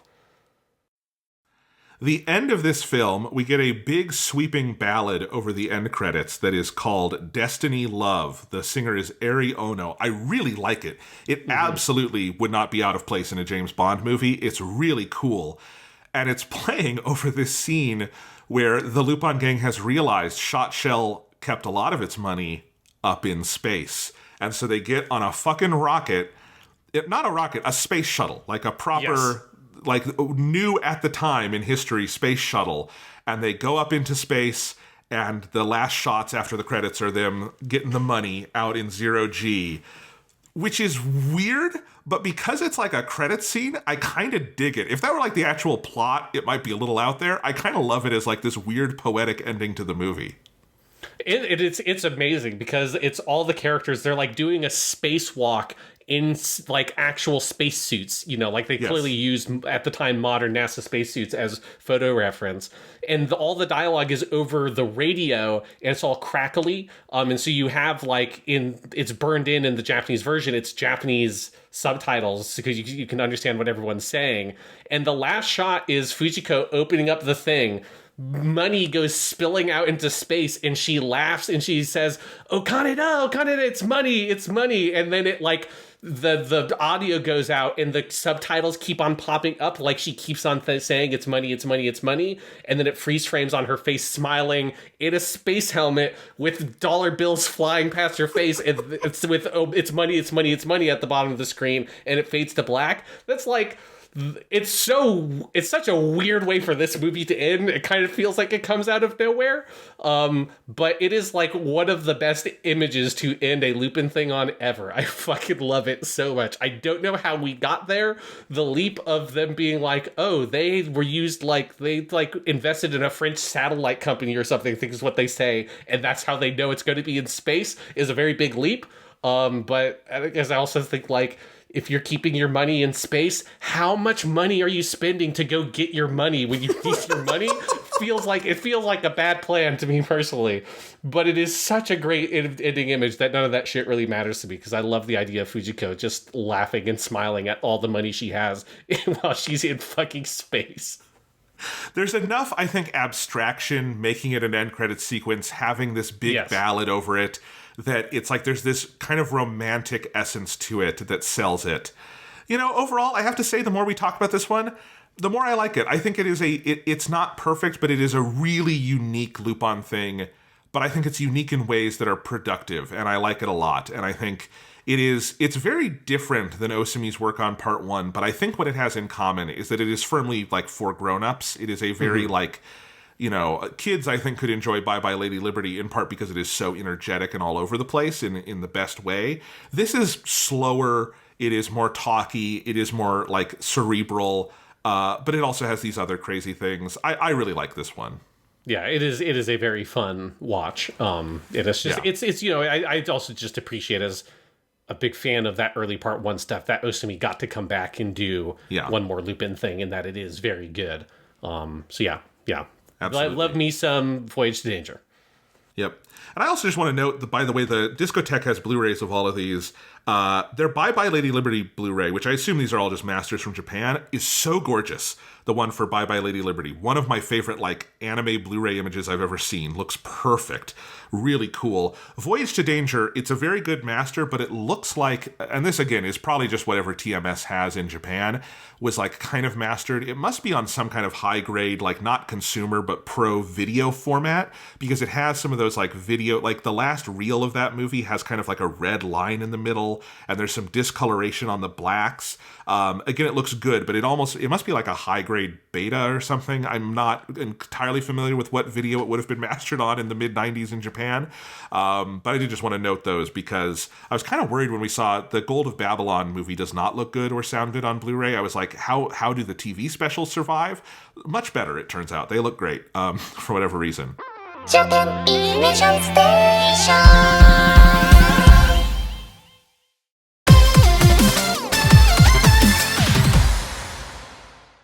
Our next movie, and our final thing today, Lupin III, fuck off, Nostradamus, whatever we want to call it, just whatever obscenity we want to give this movie. This is the 1995 film called Farewell to Nostradamus in the United States. And before we say anything about the movie itself, we have to go through the saddest part of this season of Japanimation Station, which is recounting the death of Yasuo Yamada and the casting of Kanichi Kurita. Because there are a couple of reasons I wanted to watch this, Sean. In part, just we're doing all the movies from this period, so it's let's be a completionist and see all the theatrical films. But also, this is the first time Yamada wasn't there, and so this is the debut of Kurita as Lupin. So this actually all kind of started on Voyage to Danger. While recording his lines for that special, Yamada had taken a sudden illness. It was hypokalemia, which is a low level of potassium in the blood, and he became unable to stand. So he finished recording his lines for that special while sitting, which is also how he recorded the next special, Dragon of Doom. In Japan, it's Burns on Tetsuken. And that would be the last thing he did for Lupin III. His health continued to decline during this period, and he died of a brain hemorrhage on March 19th, 1995. Dragon of Doom was his last complete, full Lupin thing, but he did record audio for the trailer of the Nostradamus film, although he did not survive to voice the actual film. And notably, this put everybody in a crunch because the Nostradamus movie opened April 22nd, 1995, just over a month after Yamada passed. So they had a fully animated movie on their hands. It would have probably been basically done, other than acting is the last piece you generally do in anime, and their lead actor is suddenly gone. I will say, I think you can hear Yamada's age in those later specials. I don't think it affects his performance. I think he's so good. We have not seen Dragon of Doom, but at least in Voyage to Danger, you can tell he sounds older, but I don't think he loses a step as an actor. Yeah, I think there's a couple of points in Voyage to Danger where you can, I think, tell that it's a little bit more than just he's older. It just feels a little bit hard for him to do some of the lines, but generally he's very good. It's a thing that I think you kind of notice a little bit early on, and then you kind of get used to, he sounds a little bit different in this one. But he notably sounds a lot more different in Voyage to Danger than he does in Bye Bye Lady Liberty, even though those are not that far apart. So I think you can tell that it's not just age that is affecting the way his voice sounds at that point. Yeah. But, this is, I guess, just take a second here and just say, God, he was great. I don't know what else to say. I don't know if there's words to sum up what a terrific performance he gave as Lupin III for those 25 years or so he was doing it. But it is obviously one of the most towering performances in anime history, one of the most irreplaceable. And it has been, I think, the greatest joy for me for this season, Sean, is I actually had heard more of Kurita's stuff before we did this season than I had heard of Yamada's. And hearing it all in context from the very first episode he did, Is Lupin Burning, all the way to here. It's an incredible journey. He is so good throughout that. He led that cast so beautifully, and it's just one of the most singular vocal performances of all time. Yeah, absolutely. It's, as someone who, I had heard snippets of both versions of Lupin in clips, but I'd never really watched the series. Yeah, seeing this and hearing his performance and what he brings to that character, it is one of the best vocal performances I've ever seen in anything. Like, just how much, I mean, from minute one, he embodies that character and brings so much life and such a like unique voice and style to it. And then seeing the way that that performance evolved over the course of the decades he played the character, where he developed, you know, those kinds of habits of like the sing-songy voice, the chuckle, all those things that really kind of are so distinctive to the character and bring so much like energy and vitality to Lupin and embody that like devil may care attitude that the character has of just approaching everything with so much verve and approaching life with this kind of grab it by the horns and like, let's just have a good time and let's like get as much as we can out of everything we do. That joy in the character is so palpable. That yeah, it is a truly singular performance, and it makes sense that when Yamada passes away, like the thing that they have to do is find somebody to try to effectively replicate that performance as much as they can, because you can't do a different take. The take is too definitive for Lupin that Yamada has, that like you just kind of can't do a different version of the voice. You have to find someone that like can replicate as much of the particulars of Yamada's performance as you can, and then slowly put a bit of his own stamp on it, which I think is basically what they did with Kurita. Well, especially because they had a finished movie. They like literally can't, because it's animated with Yamada's inflections and style in mind. Like, you can't do anything radically different at that point, right? But either way, the show, as you say, you know, it has to go on, and it has to go on in this kind of, again, I would make the Muppets comparison. It's like when Jim Henson dies, Steve Whitmire, he sounds like Jim Henson's Kermit, because Kermit is a character who talks a certain way, and Lupin has become like that. So Kanichi Kurita was selected as Yamada's replacement. It was kind of an obvious choice. Kurita was not an anime voice actor. In fact, all the way now to 2023, his only anime credits are in Lupin properties, but he was a comedian and an impressionist. He was friendly with Yasuo Yamada through I love this detail, through their mutual acquaintances of Oban and Koban, the Manzai comedy duo we mentioned last week, who played Willie and Chin, the gangsters in The Legend of the Gold of Babylon. They were all represented by the same agency, and Kurita was, you know, these were all his, like, senpai, because Kurita was younger in the agency, right? And there's a famous story that Kurita has told himself, that he called up Yamada one night, got his answering machine, and left a message as Lupin III, perfectly imitating Yamada, and Yamada left a message in return, perfectly replicating Kurita's message, but added at the end, "Baka yaro, ore ga Lupin da," you idiot, I'm Lupin, which I think is a funny, great story. But long story short, Kurita was known to the Lupin team as an adept Yamada impersonator. So when he died, and they only had a few weeks to get this thing finished, they called Kurita in. Kurita, in a later interview, recalled initially being under the impression, because of how close it was to release, that he was only going to be doing a few lines, probably like patching up what wasn't usable in Yamada's performance. But instead, he was doing the whole movie, and he felt very overwhelmed by that. He actually says that Goro Naya was really warm and protective during those sessions when Kurita, I mean, he's coming into a crew that has been together for, 20 years, and I imagine that's a really daunting task. So it's nice to hear that Zenigata himself was a good guy there. But even 20 years after taking the role, Kurita still talked about feeling very protective towards Yamada's performance, wanting to preserve that sound. And he's been a really great leader of the cast as it's changed over time. When the big cast shift happens and 3 of the other 4 change in 2011 and 2012, he says he gathered the new actors at home before recording in the studio so they could meet each other in person, telling them they were a family, and that even if we take different paths, we are climbing the same mountain. No matter how many ridges we climb, the summit we aim for is the same. And he's been doing it for 28 years now. He has actually surpassed the length of time Yasuo Yamada was doing it. So he's been doing it a very long time. He's in his 60s now. And I guess the first thing before we even talk about Farewell to Nostradamus, the movie, I think we should just maybe talk about Kanichi Kurita, because we're going to hear a lot more of him next week, and we'll get more of a feeling for his performance. But what did you think of him here in this first extended performance as Lupin? Yeah, I mean, again, I've probably heard his voice in like little clips and stuff, but have never engaged with the full thing he did. And I was incredibly impressed with how seamless it was. Like, because it's one thing to be someone who's a good impersonator of the character and the voice and stuff, it's another to be able to play that character, right? Because he's not just having to like replicate the inflection that Yamada did on specific lines from the movies or the show and do that as a bit for your comedy performance. It's another thing to like be given original dialogue and find the places to put the kind of Yamada-isms in there, and to find the places to where do you deploy this kind of chuckle or do the kind of sing-songy thing, or the where he has like an almost like a halting thing to the voice, like "da yo," like that kind of thing. Yeah. Right? Like finding all the places to build that into the performance.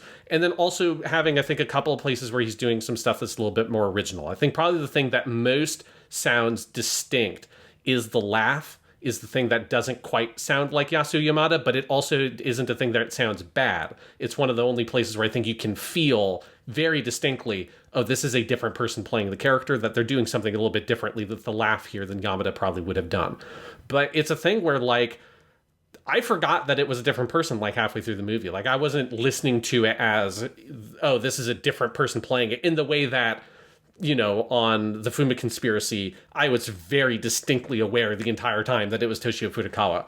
I think that just speaks to how good he is, Kurita, at, like, embodying the character and invoking the same kind of soul that he's going for. And it is very much that kind of recasting that you're probably more used to in American stuff, like Muppets, or like Scooby-Doo is another good example, right, of some of these like really, really iconic animated characters we have, or puppet characters over here, that you like, nobody can go and do a different Scooby-Doo voice. Scooby-Doo sounds like Scooby-Doo. Bugs Bunny sounds like Bugs Bunny. So it's like, even when Mel Blanc passes away, you got to find someone who can do the Bugs Bunny performance and like sound like the character, but still be able to bring all the vitality to it. They're not just imitating purely what Mel Blanc did. They're finding a way to evoke the same kind of character through their own voice and their own performance. And I think that's something that Kurita is like 100% successful at. Like, I was honestly kind of flabbergasted by how successful it was, especially because I knew the backstory. I knew the backstory of that, like, Yamada died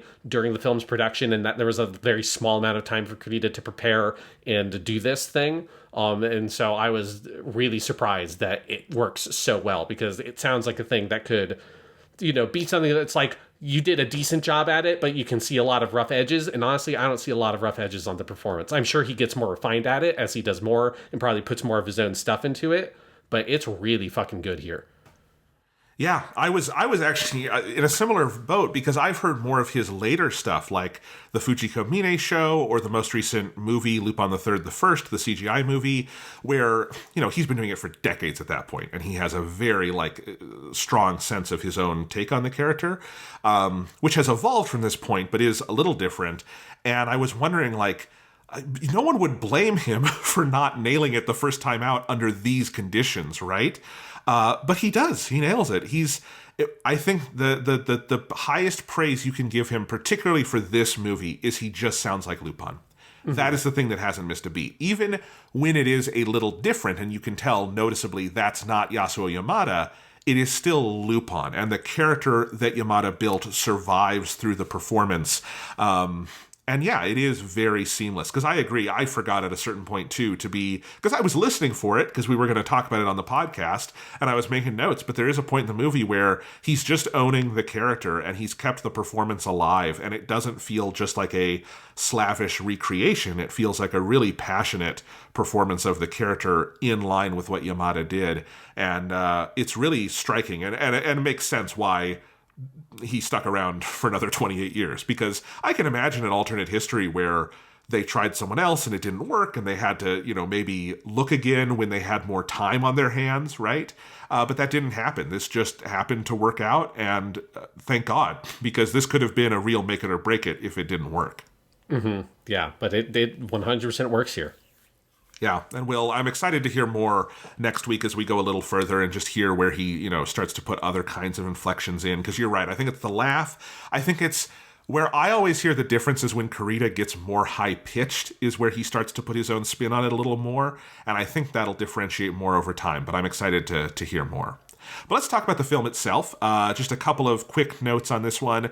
The chief director on this movie is a guy named Shunya Ito. He also co-wrote the screenplay. He was a live-action Japanese director who had made some acclaimed exploitation films in the 70s and moved into more dramatic fare in the 90s. So this is somewhat analogous to the Seijun Suzuki situation on Legend of Gold of Babylon, where he is not the hands-on animation guy, but he is this live-action filmmaker who's doing he did a little more than probably Suzuki did because he scripted this. Ito has an interesting footnote in film history that I didn't know until looking this up, which is that he made a film in 1985 called Gray Sunset, which is about a person struggling with Alzheimer's.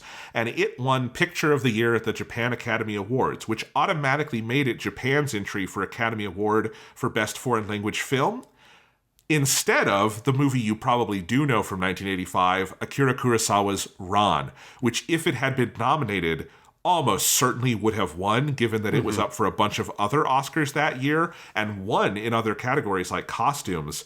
Gray Sunset did not even make it to the nomination shortlist. That is a terrible footnote to have in history, I have to say. I feel really bad for Shunya Ito, because I bet that's a good film. It's not a crime to make a movie that isn't Ran, but that is a bummer of a footnote in history. Yeah, because, I mean, Ran is in the running for one of the best movies literally ever made. It's like, it's definitely not a fair thing to have to run up against that. I had never heard of that either, but that's funny. Now I kind of want to see Gray Sunset. Anyway, the main director of this movie, the animation side of things, is Takeshi Shirato. This was his first work on Lupin, although he did do some key animation on the next movie, otherwise never worked on this property again. He was basically an outside hire, from what I can tell. He was not a TMS guy. He had previously worked on Space Battleship Yamato and Mazinger Z in different leadership positions, but this was his first Lupin thing. And other than that, it's a lot of Lupin vets. We've got Hiroshi Kawashibata on script again with Shunya Ito. Kazuhide Tomonaga did the storyboards alongside Shirato. And something you can tell just by looking at this movie is that it is a Telecom joint. Telecom did the animation here. The character designer and animation director was Keiji Hachizaki, a big TMS guy who his career stretches back to doing in-betweens on Sherlock Hound for Miyazaki before he started at Telecom, where he did a bunch of animation direction on their international shows like the Superman series, the New Adventures of Winnie the Pooh, the new Batman Adventures, all of that stuff in that era. This was his first Lupin work. He went on to do several specials, and he did the design and animation direction on the Lupin/Detective Conan movie, which is actually the next movie after Dead or Alive, which we're talking about next week. Lupin does not come back to theaters until he comes back with Conan in tow. And he's still working on it. He did key animation direction on several episodes of Part 6, the most recent Lupin anime. Yasuo Otsuka and Studio Ghibli have a credit at the end for key animation assistance. Nothing more detailed than that, but I just think that was interesting. I also saw Kyoto Animation. This is long before they were doing their own big projects, but they are one of the studios that did finishing animation on this movie. So this is our first KyoAni episode, Sean. Yeah, you'll hear more about the background of that in a while. That'll come up. That'll come up. And the movie it was marketed in its trailer as, at last, a masterwork in the series to surpass the classic The Castle of Cagliostro. So, Sean, my question to you, does this movie live up to that utterly self-defeating level of hype? No. I think this is fine. I don't particularly like this movie all that much. I think it's okay. It is not as good as The Castle Cagliostro, but that is probably a lot like saying, is Gray Sunset as good as Ron? I feel like that's just not a very fair comparison to make. No. Can you, why would you do that in your movie series? That would be like Star Wars advertising the next movie as finally a Star Wars to live up to The Empire Strikes Back. You've guaranteed no one will like your movie. Why would you advertise it that way? Yeah, I think an intern at Disney said they should do that for Rise of Skywalker, and then they just kicked him the fuck out. It was like, no, you asshole, don't do this. I like this movie. I don't love it. I think I probably like it more than you do. I think, here's my 10,000 foot view on this movie. I think the central location, the big Douglas building that they are in for the majority of the first Earth and third building act, is what it's called, to be very clear. Which I think they only call it that at the very beginning and the very end, but I find it a very funny name. So I want to make sure we call it properly. It is the Earth building. The Earth building, I think, is an amazing location. I think it is so cool. There is so much great background detail whenever we're moving through the building and seeing all the crazy layers. And there's a lot of creative stuff with that in the first and third acts. And I think the big mistake of this movie is that it leaves the building for about 40 minutes in the middle and goes back to Brazil. And nothing wrong with Brazil. The beginning part in Brazil is fun, but you shouldn't have gone back there because it utterly saps the movie of its momentum, and I think what made it special. And I think even when we go back, it's not as cool because we just haven't been there long enough. And I wish that this whole movie were just Lupin and co. having to move through that amazing, crazy, giant building. You know, I like the stuff early on. I like when the building comes down. I think the destruction sequence and the escape is really well done. The animation throughout this movie is gorgeous. It's very nice. It's very telecom. It has that telecom energy that we saw in part 2 and Cagliostro and whatnot. And I like all of that. And I think there's good character moments and jokes. And as a Lupin fan, I absolutely enjoyed this. I think it is one of those where I am disappointed because there's so clearly a more interesting version of the movie on the table that they didn't do, and that's what frustrates me. Yeah, and I think I generally agree with all of that. That, like, it feels like the movie has no idea what story it wants to tell. Doesn't want to tell a story about this giant tower, doesn't want to tell a story about the kidnapping of this little girl, doesn't want to tell a story about the ancient prophecies of Nostradamus. Like, what is it about? Because I don't know, because it just doesn't sit down and focus on any one concept, and it feels like it sets up a bunch of different movies in the first act, and then the whole middle section of the movie has nothing to do with any of those, and then the third act of the movie sort of reconnects to one of those ideas, which is the big tower setup. But it is such a weird film that just is not cohesive in any way. I think on a macro level, the plot is all over the place, but I also think on a micro level, there are lots of sequences that are tied together or cut together in ways that are very weird and kind of disorienting to me, that it just feels like it's very rough on a conceptual and execution level, even though the animation itself is really good. The performances are good. The music is good. I mean, it's a lot of music we've heard, but it's still good. And a lot of those, when it slows down and does focus on a specific sequence, like the ending, that stuff is very spectacular. But it's I really, really wish that they had settled down on an idea for the story, because there are so many huge, weird holes and, misconceptions in how the story is put together that I found it incredibly distracting. And so even though I intellectually understood, how well executed a lot of stuff in the ending section was, I couldn't really get into it because it was all hinged on stuff that I didn't understand or didn't make any sense to me. And so it kind of killed the movie to me. Yeah, that's fair. I think I liked parts of it more than that. But I think that is a very fair criticism about the story, because this, Hiroshi Kawashibara had done 6 feature-length Lupin scripts in 5 years at this point, right?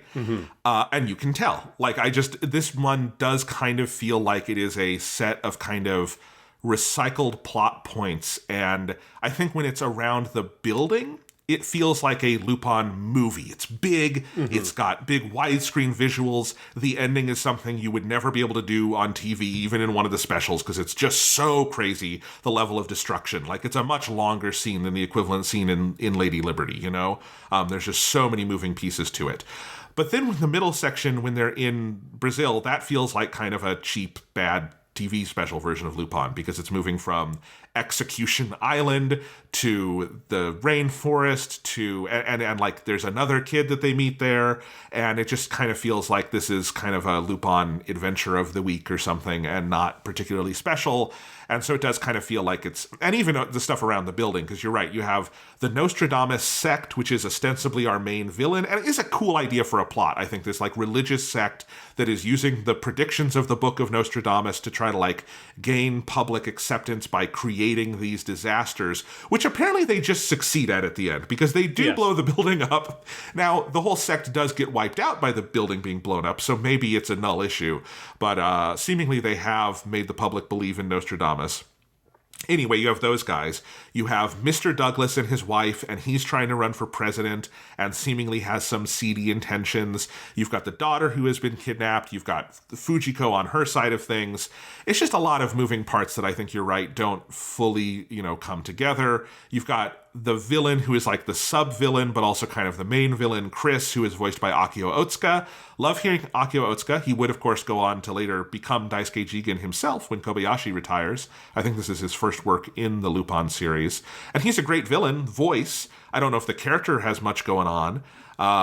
So yeah, I think it's messy. I do think it's fun. I do think it's well animated. There's some good performances and jokes, and I want to go through a couple of moments that I do enjoy. But yeah, it is certainly not essential in the way some other stuff we've talked about has been, and I think it's depending on how you count Fuma Conspiracy. I like this more than Fuma Conspiracy. Otherwise, it's the weakest of the movies. Yeah, I still like this more than Fuma Conspiracy because I think it's got more fun stuff in it, but Fuma Conspiracy has a much more workman-like plot. Like, there's nothing wrong with the plot of Fuma Conspiracy other than that it's kind of dull and it feels like it doesn't leverage the characters well. Here, let's just start for me with what is probably the biggest big picture problem with this movie to me. I want to know, Jonathan, can you answer a very basic question about the plot of this movie?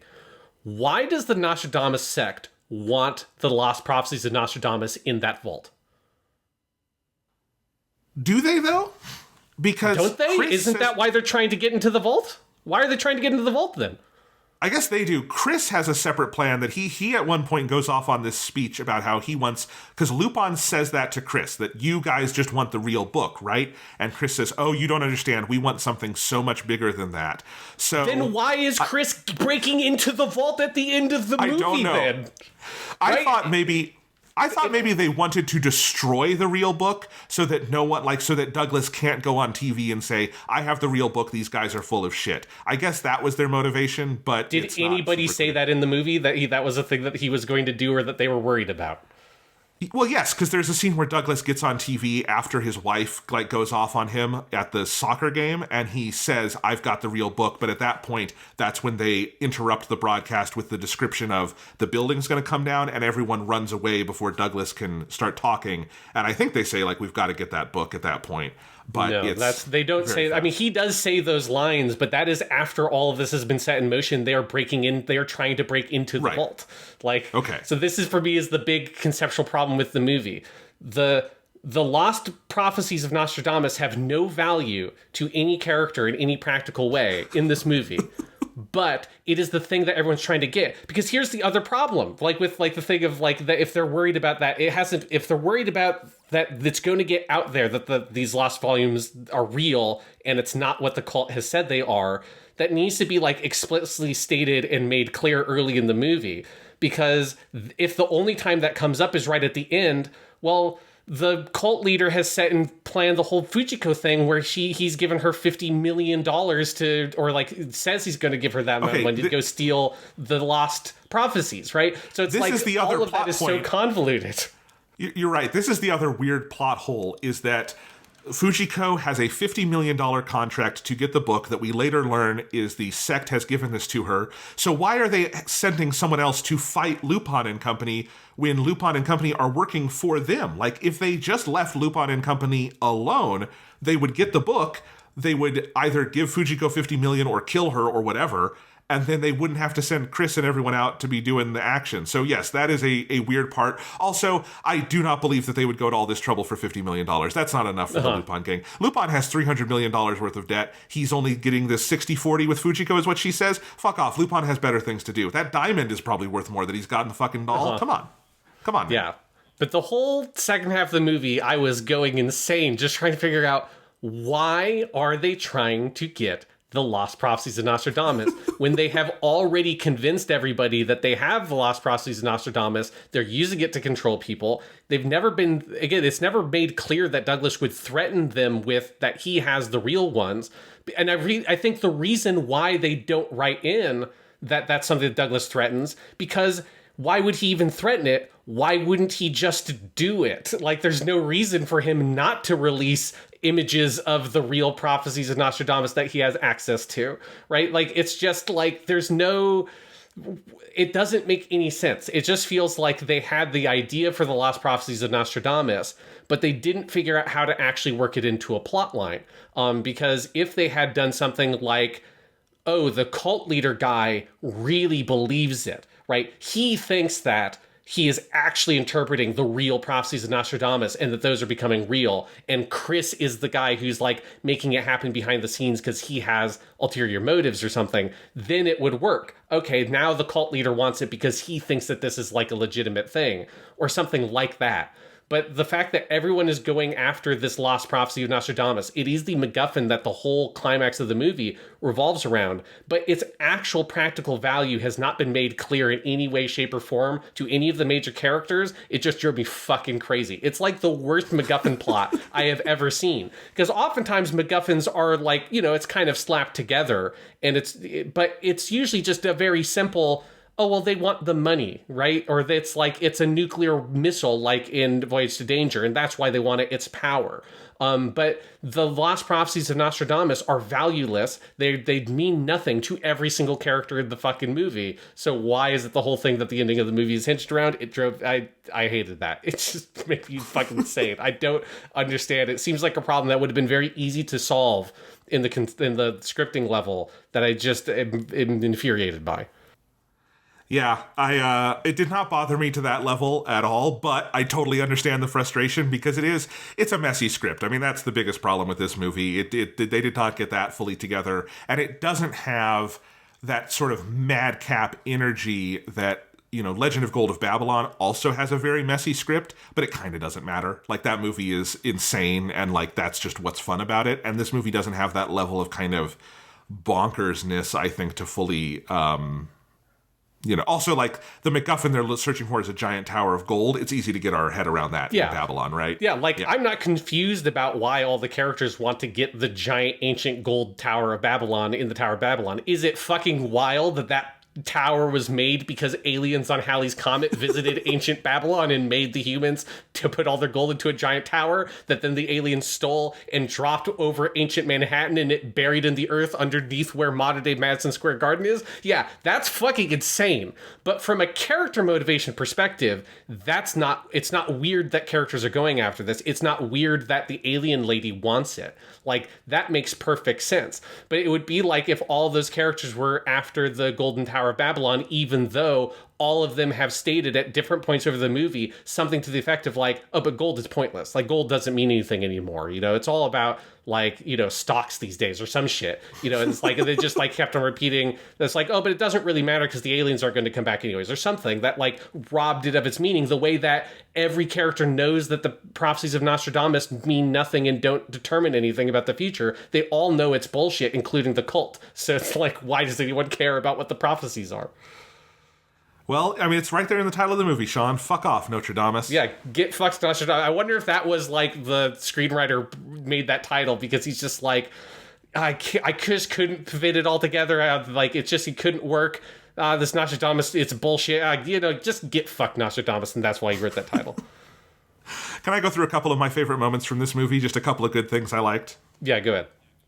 All right, there's a moment where Lupin is escaping from his cell on Execution Island, which is a funny phrase, and his cellmate is like, this is crazy, you shouldn't do this, and he turns to the guy and says, life's all about figuring out how dumb you can be. And I love that. I feel like it's a good, like, little Lupin-defining line, and I thought it was one of those moments where Kurita just locks in, like, because it's such a good Lupin III line, and I think it's something that he's able to, like, feed off the energy of, and I just wanted to note that, because I thought that was a nice little moment. It is very funny, though, that dude gets killed, like, 10 minutes later, so it's like, Lupin, true. It turns out that guy shouldn't have been that level of dumb. He can't get away with that level of dumb. So it's like, he went a little bit too dumb. That poor dude just gets dragged into Lupin's bullshit, and Lupin's Uncle Philip, who we have never met before, but he's got an Uncle Philip.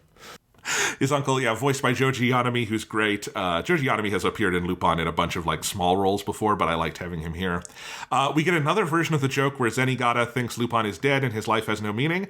And I like that every time we get this joke, they make it a little more pathetic. And this time the line is, if Lupin is dead, what will my life have been for? I abandoned my country and my parents and pushed women aside so I could chase him. I just love that, like, we're at like 2 decades. They've been one-upping this joke about Zenigata and doing it more and more. And there's a payoff to this joke where later on Zenigata is brought in with a bunch of other police agencies to the Douglas building. And Zenigata is like so sad and dejected. And he's got this invention he made. This is probably my favorite thing of the whole movie. The Lupin detector, which is this little vacuum with like a Miss Piggy nose on the end. I said it looks like a vacuum fucked a Muppet. And that's basically what it looks like. And he says to the Douglases, he's like, now that Lupin is gone, I think I could pull his DNA out of this and put in Julia's information so that I have some reason to live. And it's just so fucking funny and sad and pathetic. And just a reminder that in any Lupin scenario, if you give Goro Naya funny things to say, it'll all be worth it. Yeah, my favorite thing in the movie is 100% Zenigata's Lupin detector, which, as you say, is a vacuum cleaner with a pig snout that sniffs out Lupin based on the data he gives it. And then when he thinks Lupin is dead, he's like, I can replace Lupin's data with Julia's data and find your lost daughter. And like, just like this vision of a dejected Zenigata that's been put on like a normal case that the ICPO maybe actually would handle is very funny. Yes. During one of the 10 different times in the movie Lupin is in a jail cell, there is the brainwashed Fujiko comes to talk to him. The whole Fujiko brainwashing side of the movie does not amount to anything. But there's this line I really love where she's like, why do you keep calling me Fujiko? And he says, oh, you look like the woman I got the hots for.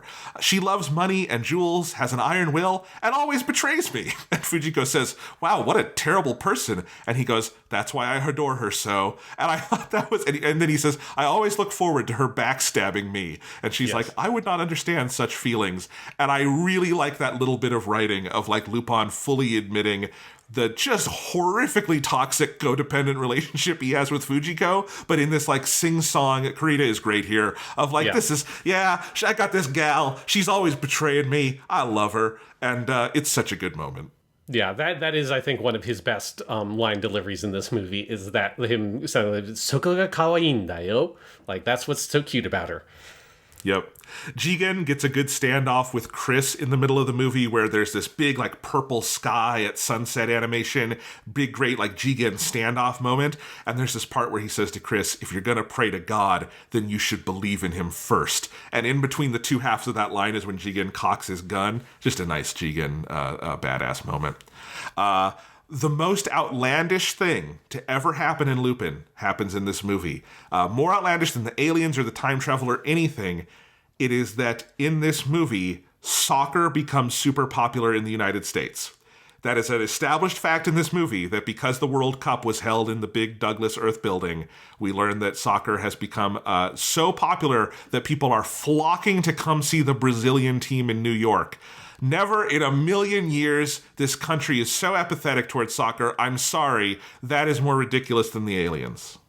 But this is also a version of America that has a, like, 200-story building in New York City that, like, on the 110th floor is a giant, like, what you must be an indoor soccer stadium, but just looks like it's like a Magic Stadium that somehow is like outside, even though it has to be like above the fucking cloud line. Like, the way that building is put together is so insane, where like the bottom floors of that building look like they're on fucking Coruscant from Star Wars, and then when you're at the top, it's like, you know, when you get to the peak of the Earth building, you're like inside fucking Tanjiro's soul in the Mugen Train movie, where it's just like a perfect glass floor and a spotless blue sky, and you're like in pure tranquility. That Earth building is the best part of this movie. It's that and the fucking Lupin detector, because it is just insane that they have this giant building with like an Olympic stadium and a giant soccer stadium in it, that they fucking get the entire Brazilian World Cup team because her daughter likes soccer. It's great. Well, they really get them because they have their mind controlled and kick all the soccer bombs to blow up the building. Yes. which is pretty great. Okay, another note, the end of this movie has a bunch of VR shit in it, and I just wanted to note, even Jigen Daisuke cannot make a VR headset look cool. That's it. Pack it in. Nobody can pull it off. It just looks dorky. If Jigen can't make it look cool, no one can make it look cool. That's it for VR. Yeah, it does look very goofy. This whole sequence, though, does have one of the rawest things that has ever happened in Lupin, where Chris gets trapped in this like VR nightmare where he's falling for eternity, and then you see from his perspective, he looks at his hands and his hands start like fucking melting or something in VR, and he was put into that by like a 5-year-old little girl. Like, Julie is the most fucking sadistic motherfucker in Lupin, because she's just going to leave him there. If that building didn't get blown up, he would have been trapped in VR hell for eternity, you know? Julia, I kind of like Julia. She's a little jackass, and she's very funny. There's this whole part where she keeps calling Lupin Mr. Lolicon. Yes, and all of Mr. this. Pedophile. Yeah. Oh, it's funny. Anyway, yeah. So those are all things I like. I do like when the building goes down. It's a spectacular sequence of destruction. A little disturbing because it looks a little bit like things we saw on the news in 2001, especially when the big top tower goes over. And at first I'm like, oh God. I'm like, oh, at least it's going in the river. And then I remember, well, the river has a bunch of water in it that's going to get displaced. Anyway, a bunch of shit happens. Lupin and Julia have to escape in a bathtub, surfing down. All of that is cool. It's very fun. It's very spectacular.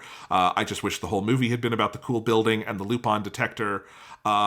One other note, there's a character named Sergio who they meet when they are in Brazil, whose whole family and village was destroyed by the Nostradamus sect. Not Lupin's fault or anything, but they do meet Sergio, and his canoe that he makes a living through does get destroyed, helping Lupin and Julia get out of there. And at the end of the movie, Julia gives Lupin back the diamond that he had hidden in that doll that she took. And they have the idea that, okay, well, I'll give you back the diamond, Lupin, as long as, and then he finishes her sentence, we'll buy a new canoe for Sergio. And I wrote in my notes, I think they could do a little more than Sergio for Sergio with that diamond than buy him a canoe. I hope they do more for him than that, but okay. And that is the note this movie ends on. Yeah, the ending of this movie, I don't know how intentional this joke is, but there is something really hilarious to me about, like, they have the diamond and him and Julia are both joking about, like, oh, you know what we should do? And they look at each other, and then you have these flashes of the middle sequence in the fucking Amazon River where they have a big canoe chase and the canoe gets shot down by a fucking combat helicopter. And they both say, buy Sergio a new boat. And then like 10 seconds later, it's like panning over effectively fucking ground zero. And you're seeing like chunks of the building still falling off into the river and like just the destruction. And I'm saying that thing like, yeah, that's definitely what you should do with the money from that diamond is buy Sergio a canoe, not donate it to the city so that to deal with the rescue efforts. Because, you know, this is like a horrible crisis that has occurred, and there's just something so funny that them saying that and walking away and just looking at all the destruction behind them. And again, I don't know if that's supposed to be an intentional joke or if they just didn't think through the implications of that visual imagery. I mean, it is so extreme. There's the part where there's the big pendulum that is in the tower that is there to stop the tremors, and it falls at one point and just kills a countless scores of people who are trying to escape. I mean, to be fair, this is like the 1990s are an era in like not just American cinema, but global cinema for like crazy images of destruction. It's this trend that was stopped by 9/11, but like, you know, I'm also thinking of stuff like Armageddon and Independence Day, right? Like this is a genre, but boy, it is a lot. That building falling down. But we gotta buy that one kid another boat. You know, we did learn his whole family was murdered at some point by the Nostradamus cult, which is like a really weird detail they just kind of threw in that means that like now that never comes back up. They never do anything with that. I didn't realize the Nostradamus cult was like going around Brazil just like cleaning out random villages and burning them to the ground. But apparently that's what they did. But we don't need to help any of that. We just got to get this kid another canoe so he can live his life of child labor, like in abject poverty in the fucking rainforest, giving random strangers rides on his canoe. That's how we need to help Sergio. There's a couple of points about the movie of like other issues I have with it that I do want to point out. Just like of things I think the movie could have done better. I think one of my issues with the movie is that I think it mishandles in a big picture plot way all the Julia stuff, where it's really weird to me that the big opening sequence of the movie so clearly sets up Julia as being like the thing you're invested in, right? Julia is this girl who is with Fujiko for mysterious reasons. She takes the doll that has the diamond that Lupin just stole, and then she gets kidnapped. And after she gets kidnapped, Fujiko tells us that girl is worth $50 million. And it is so weird that, like, at no point in the plot do they write in Lupin is going to go try to help that girl or get her, even for, like, selfish reasons. It just is pure coincidence that he ends up in the same place as the girl, as Julia. And that to me is like really bad plotting, that you're setting up for audience investment. She is kidnapped. You're expecting the part of the story to be, we need to rescue her. And it's especially weird because there is a mechanical plot reason that they have that's just not introduced yet for why rescuing her would be a good idea, which is the only people who can access the vault are Julia's parents or Julia. So if they had done a thing where when Lupin is investigating the vault, he learns that idea and he's like, oh, Julia's how we can get in there. Well, let's go find her. And rather than having random prison adventures with Uncle Philip, which is a plot cul-de-sac that is so fucking pointless that the only way they make it matter is that they gave him a glass eye that apparently like looks like the eye of Julia's dad. I don't know why the glass eye is able to work. That seems like it's a pretty shitty detector if all you need to do is make a glass eye to get past it. You know, that whole thing, just, it's so pointless, that whole section of the movie. It would be so much smoother for them to have to figure out where Julia is and go rescue her. And maybe that's why she's in the Amazon rainforest. I don't know why that whole section of the movie is in the Amazon rainforest. That's very weird and kind of inexplicable to me that that's where the story takes you, why he's down there. The whole sequence of him getting shot off the helicopter into the river where then he takes a ride on a shark, where unfortunately Letitia the dolphin doesn't rescue Lupin here, which was a thought I had when he's bleeding out in the ocean. And there's a very weird sequence where, like, you expect the whole thing to be, oh, they cut away and everyone suspects Lupin's dead. But then they cut to this weird sequence where it's just like, oh, the next day and Lupin's washed up on an island. And then a tidal wave out of nowhere comes and washes Lupin away. And that's when it cuts to, we think Lupin has been dead for 3 days. And then he washes up in the Amazon forest. Like, why did you have this random interlude that you cut to immediately of him on this island and he just gets hit by a tidal wave and gets washed out to the ocean again? It's like a 30-second sequence. It's just, the movie's full of these weird little plot cul-de-sacs and weird detours that are just slammed together, where there's no character motivation or large plot consideration to me that like carries through in a sustained fashion for the full movie. And it's maddening because you can see the parts that are built into the plot that could allow a lot smoother connections. It's just they don't exist. Another example of this is Fujiko getting captured. Fujiko then gets brainwashed off screen. Lupin sees her at the prison. You don't see her again at the prison at any point, and then she's just in a church in a village in the Amazon rainforest taking care of Julia. It's like, what the fuck? Why was she at the prison? Why would you show that there? Why wouldn't you just wait and show her being brainwashed, taking care of Julia? Why was she at the prison in the first place? Like, there's so many things like that in this movie that are kind of maddening in this very slapdash way, where I find it hard to follow the movie because it sets up things it doesn't pay off and it pays off things it never set up in the first place. And it is why, even though there are a lot of those things you talked about that I agree were like fun and I enjoyed those moments, I thought it was hilarious when the Brazilian soccer team were brainwashed and they were kicking soccer balls filled with bombs up into the rafters of this building, and Goemon saves them, but too late. And he's like, there's just too many soccer balls. These 11 guys definitely were able to kick too many soccer balls. There's no way in a day we could get all the soccer balls they kicked. It's like, it's only 11 dudes. How many soccer balls could there possibly have been? But that whole sequence is fucking hilarious. Also, how many bombs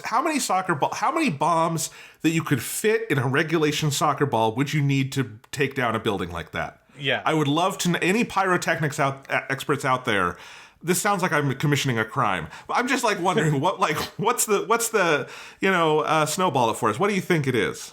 Yeah, like if only Mythbusters was still around, there could be a Mythbusters episode. Is how many soccer ball-sized bombs would it take to destroy this 200-story building? But yeah, like a lot of those individual moments are very fun. It's just infuriating that the whole movie falls apart, and it's the kind of energy that like your average Lupin the Third Part 2 episode would have, where it would have, and we talked about it on that episode, that the average episodes of that show could have really sloppy plotting. But those are 22-minute long episodes, so they could really easily get away with it by just going, it's Looney Tunes, it's cartoon antics, it's fine. And they weren't the best episodes, but they worked fine. Across a whole 90-minute movie, I can't deal with that. It kind of drives me crazy because I just can't get invested in the movie if you're not going to think about how the plot works. I understand. I still enjoy it. I don't like disagree with any of that. It's just I think there's something about silly, even when it's like completely narratively dysfunctional about Lupin, that I kind of love. But I'm glad we got to talk about it. This was an entertaining conversation. The movie was worth it for the last half hour of this podcast, I think, because this was fun. Okay. Also, they made a movie called Get Fucked, Nostradamus, and I think that's pretty good. Yeah. I will never forgive the localization for giving it this very plain title, Farewell to Nostradamus, which gives it this like sort of like air of like respect, like goodbye Nostradamus, we must let you go, not to hell with you Nostradamus, drop dead Nostradamus, get fucked Nostradamus. There's so many colorful ways to title it. I kind of get why they didn't go with those because they are kind of crazy titles, but it would have been funny if that's it. I would have loved to own a Blu-ray that said "Drop Dead Nostradamus" on the cover. Yep, that would have been great. The discotheque on the back does say, because it always has a little box with the Japanese title, and it says "To hell with Nostradamus" down there. So that is nice. They could have done. Funimation wouldn't have done that in the mid 2000s, but yeah. Yes. Anyway. To HFIL with Nostradamus is what they would have done. Nostradamus belongs in the home for infinite losers. Yes, let's do that. To Hiffle with Nostradamus. Somebody please make that Photoshop. I want it. Oh my god. All right. Should I tell the kids what we're watching next time, Sean? Yes, what are we doing next time for Lupin III, Jonathan? Well, we've seen Lupin III in transition. Now let's talk about Lupin III on the brink of the new millennium. This is not the final episode of the season, but it is the final one where we're talking about Lupin anime. We're going to do a little bit of other goodies in the 8th episode. But to finish our journey through the Lupin anime of the 20th century and a little bit of the 21st, we're going to watch 4 more movie-length things. We're going to watch the 6th, and for a good long while, the final theatrical film, Dead or Alive, which was directed by Monkey Punch himself. This is on Discotex, has a Blu-ray of this, and you can find it elsewhere. Then we are watching the 9th television special from 1997, Island of Assassins, also known as Walther P38. It's a special that's sort of noted as being in a similar style as the film Dead or Alive. It had a Blu-ray from Discotex that is super duper out of print, so you're going to need to sail the high seas for this one. Tokyo Crisis from 1998, special number 10. Discotex has a Blu-ray of this one. And finally, to finish our anime journey, Lupin III, Episode 0, The First Contact, a sort of origin story for the gang with a bunch of fun classic callbacks from 2002. It is special number 14, also has a DVD and Blu-ray from Discotex, and is out there. And I think that'll be a fun way to wrap up the anime adventures of Lupin III for this era of the show. Yeah, it has been a very, very fun journey. We have gone from the early 70s. We are now in the 90s, and we're next time we'll get to talk about the late 90s and early 2000s. We've covered a lot of history, and I'm very excited to see these movies. I'm particularly excited to see a Monkey Punch directed Lupin film. That sounds like a fucking blast. And you have not yet told me what we're going to do in our last episode, but I do have a sneaking suspicion of what it is, and I'm very excited for that if I am on the right track. If you're saying that this is the last anime thing we're looking at, that maybe gives you a hint.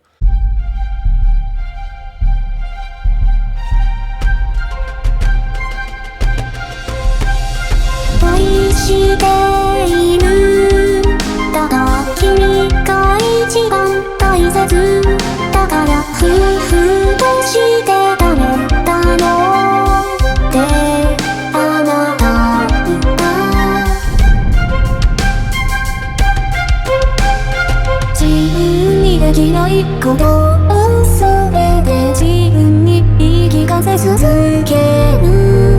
あなたは未来が叶うことだけを保証する